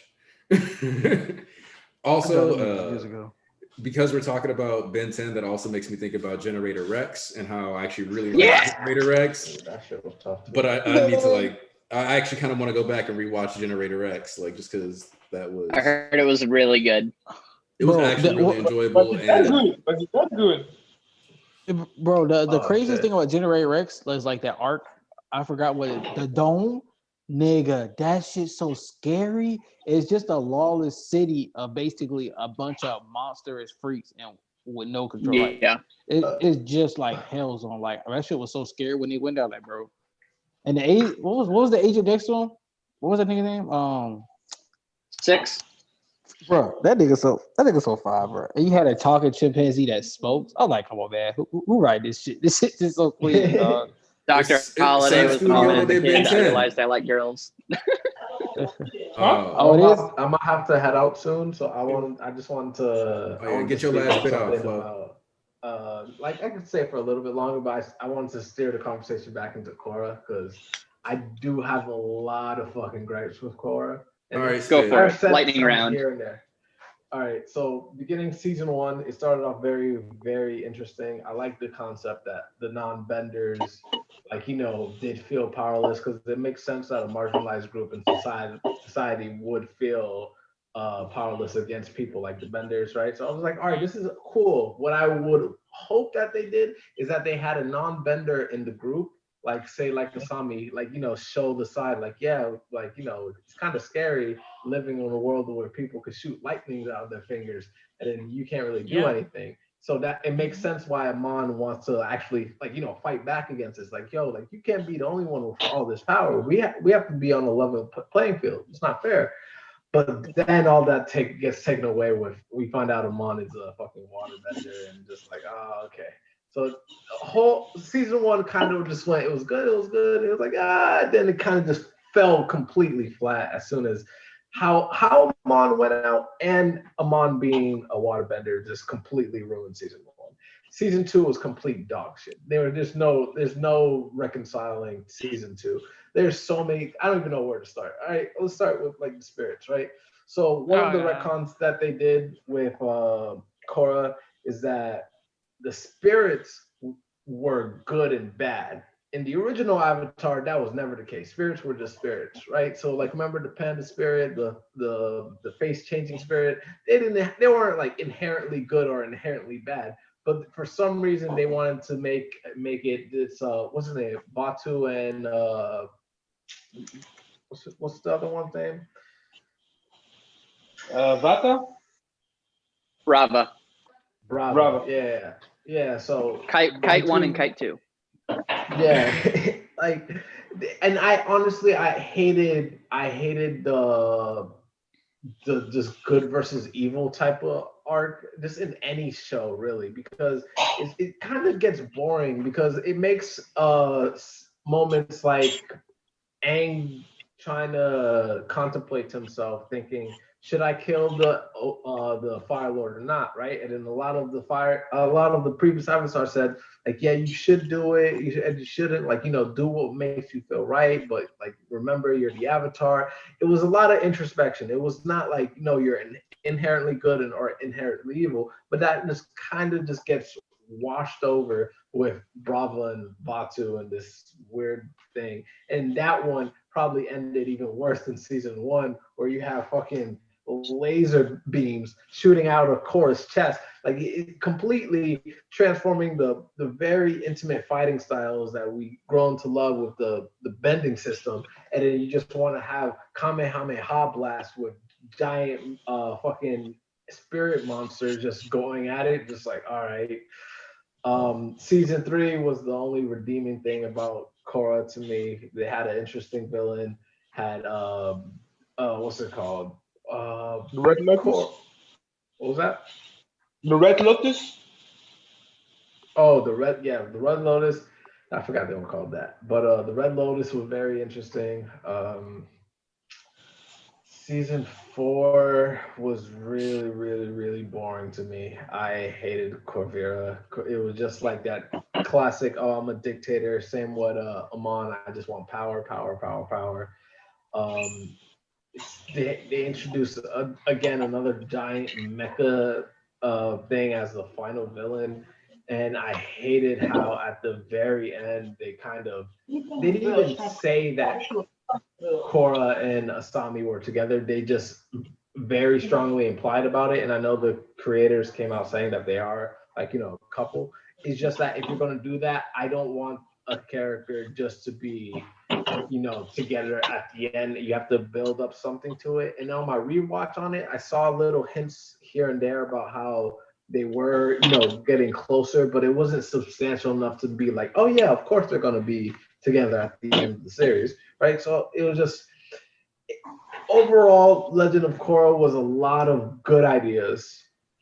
It had it expounded upon the world building that the original Avatar series had. It made some interesting choices with the elements and the bending. I love lava bending and stuff like that. And, I love how Zahir learned how to fly. He unleashed his earthly tethers. But overall, they just missed the mark on every single big shot that they had. Yeah, I don't agree with that, but I get the feeling. But like, well, Aniki, we've been going against you the whole stream. Maybe you should do a lightning round of all the things you love, and we just let you do it instead of arguing against you. Because like, here's the thing, right? Is that the whole point with like some of these people is that it's specifically designed to tackle flawed ideologies. So for example, like Unalaq season 2, even though I do think season 2 was kind of I'm going to get that just completely cleared right now. Like Vatu and Unalaq are kind of shitty. That whole point is, this is the flaw of having a theocracy. Just because you like worship all these spirits and you like get in touch with them doesn't mean the ideal system is this dude comes on, grabs the power of the avatar, and like becomes, like basically a god incarnate, and then that's how you'll decide to balance the world, because that's not actually balance. That's just you becoming a tyrant. That's you becoming the top. Same issue with Zahir. Like when I was talking to JD, when I was like, Zahir is a great character. His ideology is flawed as fuck, but that's because anarchy in of itself is a flawed ideology. So what this really was doing was like painting all these ideologies and then explaining what's wrong with them. Like Amon being a bender worked because of the fact that at the end of the day, a bender was always going to be the most powerful person, because they have not only the ability to acquire political and social capital, but they also have superpowers. So like, as long as you can like, and the thing is that like that really drives that home is that any bender can also go get a glove. Like any bender can go get those equalist batons. Any bender can like become equipped, learn all the martial arts, and then augment their bending with the martial arts plus the technology. So benders are always going to be ahead. What matters is how they treat the people who aren't benders. So that's kind of how you get to the whole, that's why the resolution of that is not a borderline communist regime where you just remove all the power from everybody, but instead a democratic republic regime where you allow the people to decide who the political leaders are, and that's what structures society. So like with season 2, yes, the spirit gates are open, but the whole point is like, it's not that you need to be controlled and guided by the theocracy or by like the spirits or by Vatu or by Rava. It's more that you need to learn how to live at harmony with the deities, with the spirits of the world. Now, in anarchy, like season 3, it's not about, oh, everybody and all authority is inherently bad. It's about having a balance between certain people do belong in a position of power that can influence the world for a better, but because if you completely destroy everything, it gets destabilized, and then somebody has to overcorrect more than likely in order to force people who are exploiting the negative situations, like the bandits, like the leaders of the individual city-states within the Earth Kingdom. So like the thing with season 3 is like the ideological flaw and payoff doesn't become completely apparent until Kuvira manifests and becomes a fascist dictator who decides that, yes, she wants to unify people for the better of the world, but she realizes that the easiest way to get everybody united is just to force them to be on the same page. This is what we want to do. If we want a better society, we need to have better technology. Let's include the railways. She is a direct Hitler parallel, by the way, because like that's what the point of the Autobahn, which is like what highways are, in addition to like enhancing their train systems during World War II was about, or even before that, was to get travel, making sure you can move goods. The idea was like simple, that there are certain things that each of these ideologies bring to the table that you're supposed to be able to admire, acknowledge as good, and then you're supposed to be able to go, yeah, no, you took it too far. So Kuvira, being a person who decided to just like take it into her own hands, keep in mind, she wanted Sue to be in charge, but Sue, being the person that she always has been, which is ridiculously selfish and kind of privileged, because I view Sue as like one of those rich kids who like does a bunch of dumb shit. And it's like, I'm a free spirit. But what she really means is I'm really selfish and my mom's the head of the cops, so I can't actually get in trouble. So I'm free. And it's really just you being an ass. But that's 100%. Yeah, like that's exactly what Sue's character is. Like, I had that conversation with one of my friends, and she was like, oh, like Sue's, like, I think she's like a free spirit. And there's something like really cool about people that like don't like worry about the consequences they have on other people. Yeah, like, but she also has no consequences. And I'm like, no, she's a sociopath. Being a free spirit isn't about ruining other people's day and not giving a fuck. It's about like going out and not causing problems, but at the same time enjoying your life how it's good for you. But when you are exploiting a system because you know that you can get away with it, you're not a free spirit, you're a manipulator and exploiter. So while Kuvira, like, and the thing is, your Legend of Korra's villains are set up in the same way that like Atlas villains are, with the difference being Ozai was just straight up a douche and bad. Like there's just zero justification for anything that he does. And so, but whereas with Legend of Korra, all of them have good points. And like, let's be real, the Earth Queen was dog shit.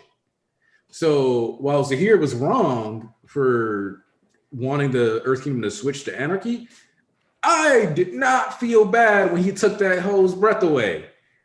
I was like, go Zahir, go. Go Zahir, go.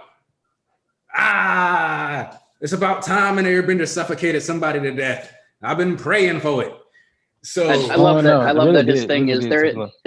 Yeah, Zahir was awesome, and I love that scene. But I just love that he says, I don't know if this is Nickelodeon or this was always intentional, but he says, there is no life as he's taking air. There's only, like, oh, he's going to say death, darkness. It's like, okay. Yeah. Damn, I really hate that. I really hate that Autobahn argument. That's just... But it is like just the reality. Like she was like trying to like build a better society. She just did it in like the biggest, douchiest possible way. Yeah, exactly. And so, like for me, like all the villains have way better justifications and have actual moral reasons for other people, like to do some of the things they do. Not counting Amon. Amon was like purely exploitive, whereas they're also just more interesting to you in terms of concepts, right? Yeah, that too. So like, with Avatar: The Last Airbender, to me the weakest part was Ozai. Right? We rarely ever get to see Ozai, and he's not really even a character. So he's more of just a hurdle for like a task that Aang had to complete. Makes sense. He's a stat stick. In Korra, they have better villains, but the plot made the villains weaker as the plot progresses, with the exception of Zahir.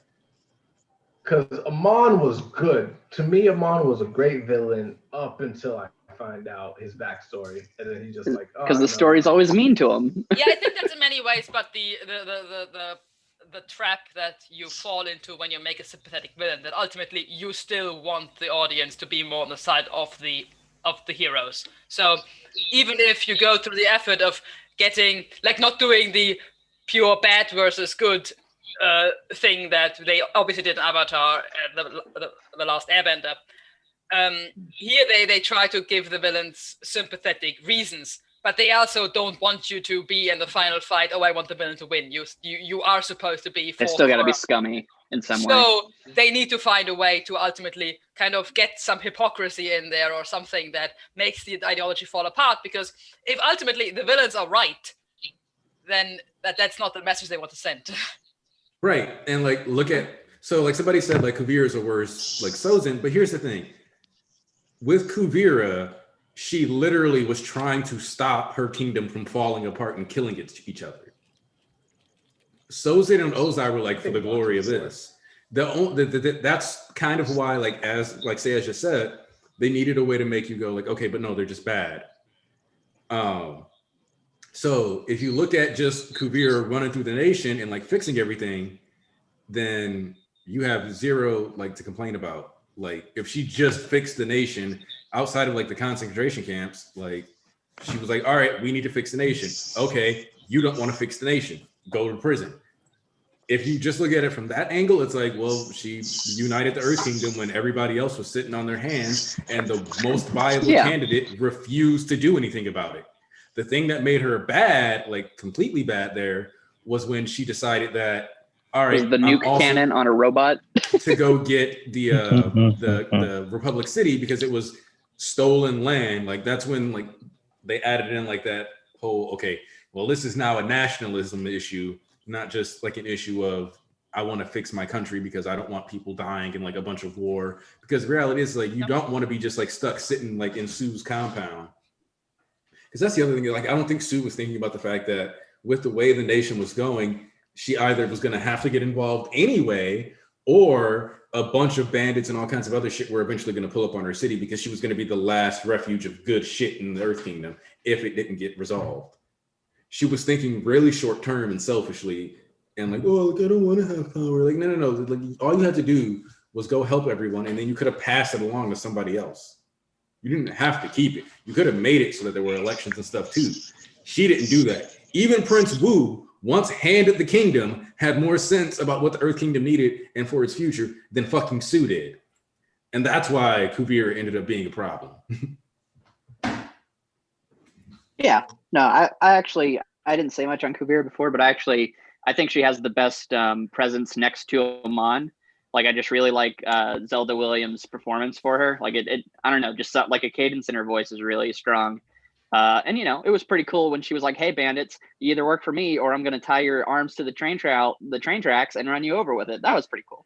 So, so I do like her. I want a couple other things before I head out.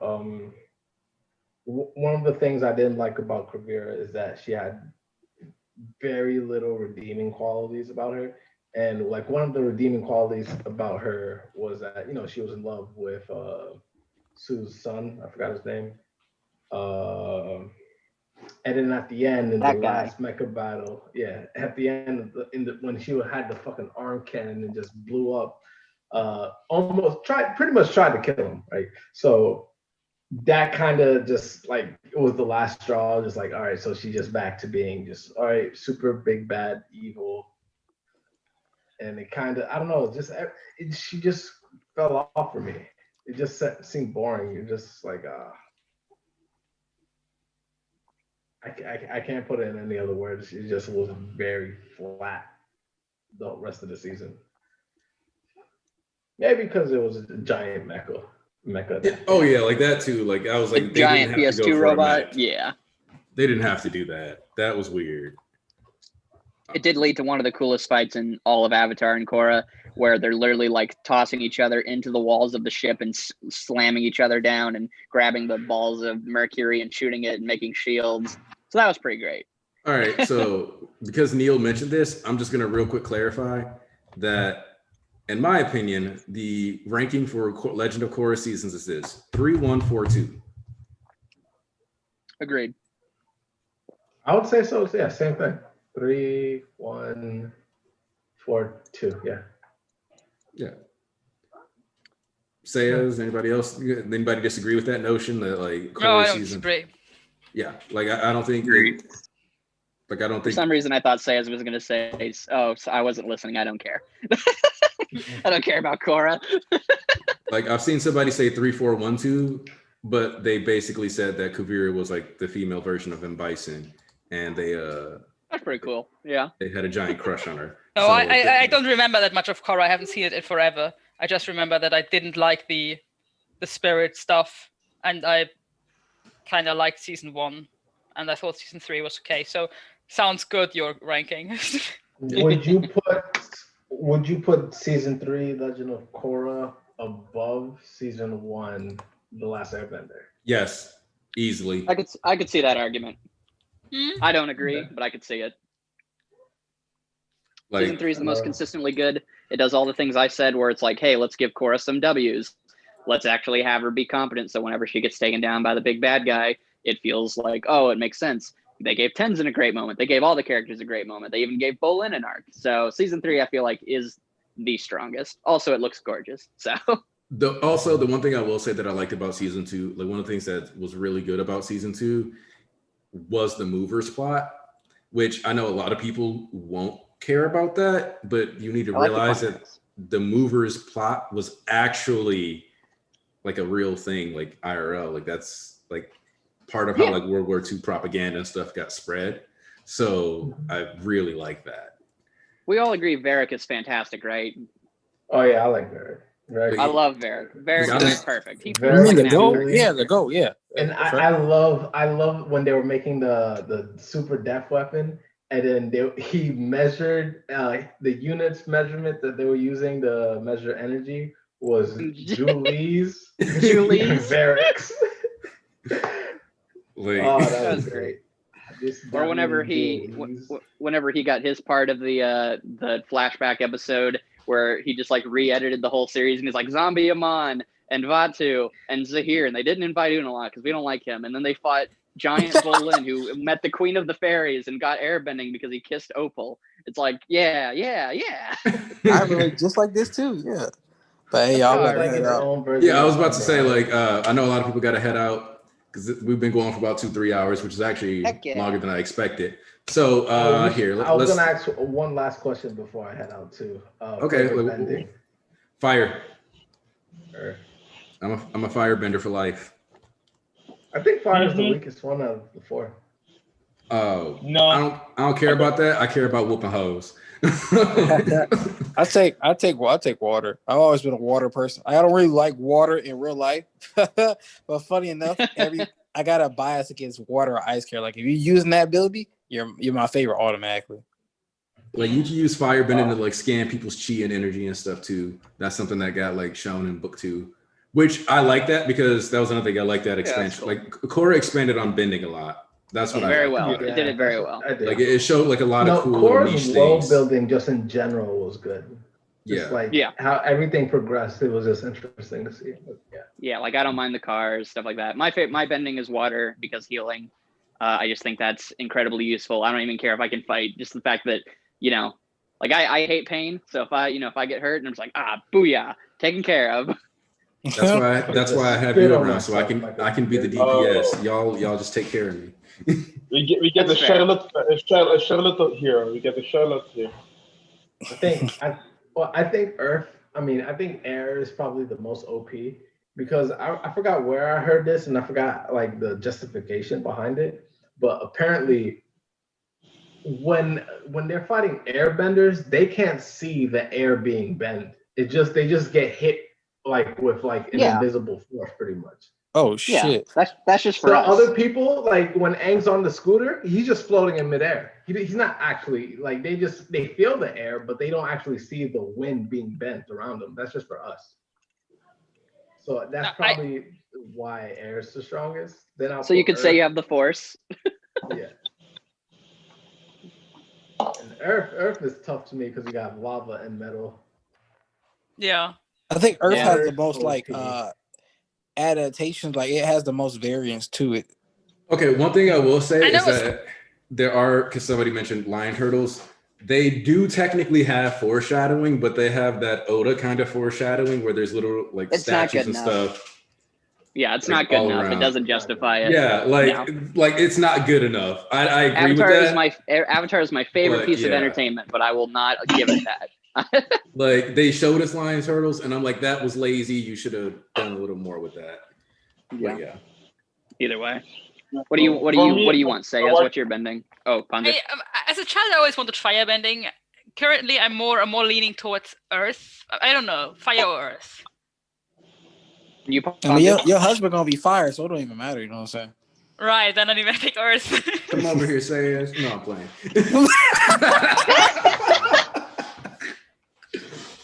All right. Final thoughts. I'm on the water side. I'm on the water. Oh, yep.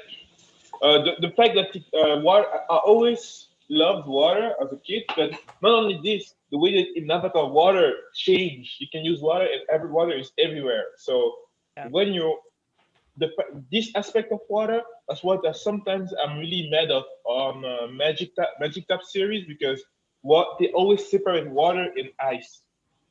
It's something that as a kid I never understood it, because water is ice, just on a lower temperature.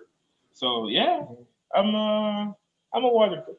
You can do anything with it. You can stop people blood circles. You can use rain. You can use your own sweat to cut people's throat.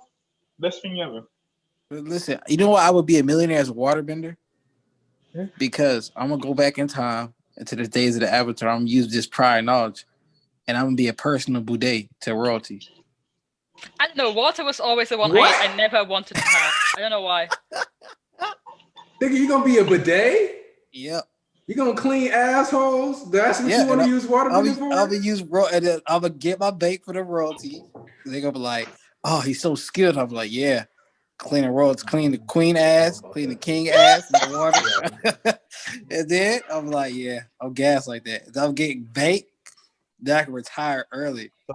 Came I don't know in about y'all niggas. I ain't trying to between fight crowd. dead ass. I mean, I'm kind of ashamed that I fell asleep in the stream, but like, man, East, you fucking tripping, dog. You fucking Moment Tom tripping. comes I back. have to say, I never wanted. I have to say, waterbending was always the one I wanted the least, and now I want it even less. Thanks, East. You're making us look bad. Listen, Ian, listen. When they all broke and they living in huts, and we got our own mansion, don't be knocking at our doors, all right? Ian wants nothing to do with this. We. Nobody wants to do it with Pluto. You know, you waterbenders, you can go and fill somebody's bathroom. I don't care. I'm just gonna stay here with my earthbending. It's I'm flying out of here the second you tell me you clean. Nah, bro. Nah, bro. Nah, bro. You know what I'm doing? I'll be a chef. Oh, Perfect. my fucking heart. Medium rare. Boom. Eat this steak. Someone's had too much cactus juice, and that's East. So time to call it quits. Yep. It's not the quenchiest. You clearly tripping. I mean, it's so. I want the superpower, so I could be a human bidet. What? You almost made say what the fuck. No, all right. So Tom, because you know you fell asleep. You got any like final Avatar thoughts you want to get out before we start closing down the stream, go around, get there. You know, when I first came in here, bro, I came here because like earlier, we talked about I haven't been around, so I wanted to come in here. But like y'all had so many fucking opinions about Avatar that it blew my mind. But like I didn't have any because like I haven't watched it so you long. fell straight asleep. Right. It blew my mind, but like I didn't have any opinion to talk about it because it's been so while since I watched it. But like y'all had some in-depth opinions like that, just shattered what I had to say. So I just stayed quiet for the rest of for the remainder of the stream. But like I think I would be like an earthbender. Just because like cool. Earthbender is cool, Mother Earth, I feel like I would probably garden or like be a farmer or something like that, So what really draws me to earthbending is that it is just it's kind of when I thought about which bending I wanted. First I wanted fire because it was so flashy and cool, but then I was more like into what kind of character am I? What would be more fitting to me? And earthbending it's just down to earth. It's quiet and calm but really steadfast, and I really love that. Same. And like water, like I think I would drown. So it's like I don't know. You see, us water people go with the flow. That's why everybody else was against this. You see the last nigga to talk right now. Talk about water. East was spitting. Who said that? Who said that? Who got my back? That was Coyote. See, shit, East gonna die. Damn, man, you know what? Oh, no. Fuck. Man, I can't have shit in this house. I just want before I die in my sleep tonight. I just want you to know I appreciate all y'all from the bottom of my. It's too late. Uma Death Flag hit me. I'm about to die in my sleep tonight. I'm gonna kill over as soon as I get off my couch. So you have to be extra careful. That heart attack ain't gonna be as careful. All right, see you, man. Love you, Keith. Love you. That is full. All right. So, guys, don't forget to use the cross when you see Uma Death Flag. All right. So, I mean, like that's like the final thing for me. Like, we talked about our bending types. Also, like I'm an Aries, so like fire sign, fire bending. Come on now, like it just tracks. I'm trying to be the GOAT. So fire sign. Yeah. It's astrology stuff. Like each sign actually has an element as a bonus assigned to it. Oh yeah. So like Aries, Leo, Sagittarius are fire. Yeah, Geminis have air. We got air. Taurus. I'm a water type. I'm a fish type. No, I'm not that much into astrology. I only like recently learned about this stuff like within the past 2 years. But like Taurus is Earth. Let me guess. Pisces is water. Pisces. Yeah. Pisces, Aquarius and Cancer water? No, Aquarius is apparently air. Pisces. You're not Pisces. That's weird. Yeah, I know, right? Scorpio is water. I think that Scorpion is water. Scorpion is water. Really? Is water. Mm-hmm. Yeah. You get That's Scorpion. a cool sign. Yeah. I like Scorpion. Yeah. Scorpion is the November and end October. So we get two. So that's water biscuits. I thought that the waterman, the water Aquarius was water too. Because Sagittarius is fire. Oh man. I thought you were Pisces, but you're late March, right? I'm 24th of March, same as Silver's. That's what I was gonna say earlier. Is he's my birthday buddy. We actually have the same birthday. I know. I'm born the 4th March. The 4th March. So I'm peace. 3rd March. 3rd. That's Pisces. That's Pisces season. Yeah, I know I'm Pisces. Your birthday also close. So many. Anybody here not born in March? Me, June. My little brother, but I guess about it. I'm January. Capricorn? Sure. It's your birthday, Ian. Capricorn is water, I think so. Gemini season. Dope person now. That's air. That's air. Yes, sir. I'm a coolicorn. I'm a unicorn, I guess. Capricorn I don't know what you guys are talking about. Capricorn. Capricorn is Earth. Capricorn to unicorn. Capricorn is Earth, and it's December 21st through January 21st. Okay. So what you get, because you get 4 elements and you get 12 seasons. So we get 3 signs per element. Yeah. So we don't have our stream didn't achieve the avatar state. That's tragic. Unfortunate. Crazy. No, we're just gonna assume JD had us covered. Yeah, we're just gonna assume JD had us covered.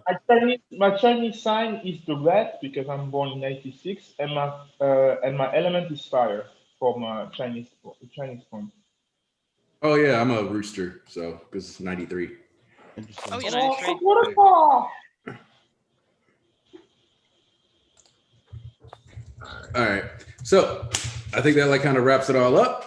For those of you who are interested in these non-MHA streams, then tomorrow's stream is going to be Young Justice / Teen Titans Go. There's going to be some people to defend Go, people to talk Young Justice, people to talk Teen Titans. No, Scorpio is water for some reason. I looked it up recently. Okay, this is going to sound weird. Okay, fine. I'll explain why I looked up Scorpio and found out it was water. I started this year off talking to somebody with a fire sign. I knew it was gonna be a brother. I knew it was nigga. I was about to bet money. I knew it should have fucking said something before he talked. I was like, I bet you it's a chick involved in this motherfucking story. So, I ended up hollering at a Scorpio at one point. So I was like, oh snap! I got to get somebody each sign so I can achieve the avatar state by year's end. Oh, this nigga. Yeah, that's why I know Scorpio is water.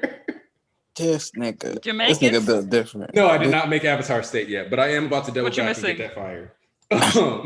Earth let me down, so I gotta find an Earth and a water sign. I mean, an Earth and an air sign before the year's over. So hey man, we about to hit 1K. The true Avatar quest. Yeah, we about to hit 1K subs, so reach out on Twitter. We need the help. We need to help the Avatar. Honestly, treat the Avatar state. But yeah, true spiritual enlightenment. Yeah, we real team Avatar right here. So yeah, tomorrow's Young Justice Teen Titans Go. Wednesday is going to be the overrated versus overhated shonen discussion stream. We'll be talking about different types of anime. Period. Thursday. I like the hesitation before I said Hunter x Hunter. I thought about saying Hunter x Hunter, but I was like, no. I know. I was about to. Because we had that post stream discussion one day. I knew exactly what that hesitation meant. I could murderous intent all around.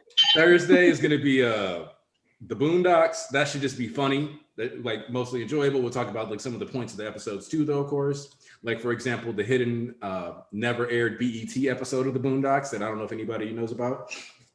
Nope. I will peep it before. And then we'll move ahead to Sunday, which is the Standard Church of MHA, because My Hero's back. God, Hero's back. Toga versus Uraraka is going to be on the table. 10 out of 10 already. Also, Undead Unluck is dropping, so we'll probably talk about that for a little bit too. Let go. So don't play with me if you're not reading Undead Unluck. And then get caught up. Guess what? It's Boogie Woogie season, nigga. It is Boogie Woogie season. Shirt. Put him on a shirt. Church of MHA is probably going to end up being like 3, 4, 5 hours long this Sunday. I'm not going to lie to you, just because we're going to run it through the gamut of Shonen Jump. So make sure, you go ahead, watch that. Come in on Sunday. You want it? I got you, bro. I'll send you the link. I'll send you the link on Thursday. Coming in with us? One of my IRLs. Oh, yeah. No, we go back to high school. You can get in here. You can get in here. That's too much. That's too much power. I don't know if that should be allowed. They coming in with real life energy and dynamicism. No, we can't compete. We'll just look like scrubs. We'll try to bounce off Aniki and just look like losers. I'm not here for that. Don't let Ian fool y'all. That's his trick. He likes to pretend like he cuddly and cute, but that nigga a demon. You don't know. Yes, is the incarnation of Loki. Oh my God. So thanks everybody that pulled up. Special shout out to JD. Special shout out to Silvers. It came through. Who else was here? Rex. I'm trying to remember everybody who came through today, but I've been doing shots during the stream and I just did them off camera. Thanks for having us. I love Avatar. We got Tom, East, Ponzu, Sayas, Ian. The whole squad came through. I appreciate y'all all. Flo. See, I'm drunk. Leave me alone. See, Flo left while I was talking. So never mind. I can see him now. Okay. See, all right. Flo's taking his shit off screen too. I see you.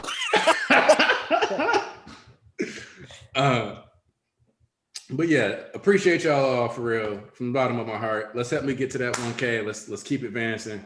Let's get the platform out here, because I'm planning to do more viewer interactive based content as the future goes on. So be ready for that too. You never know. Some of you might be pulled on stream at some point.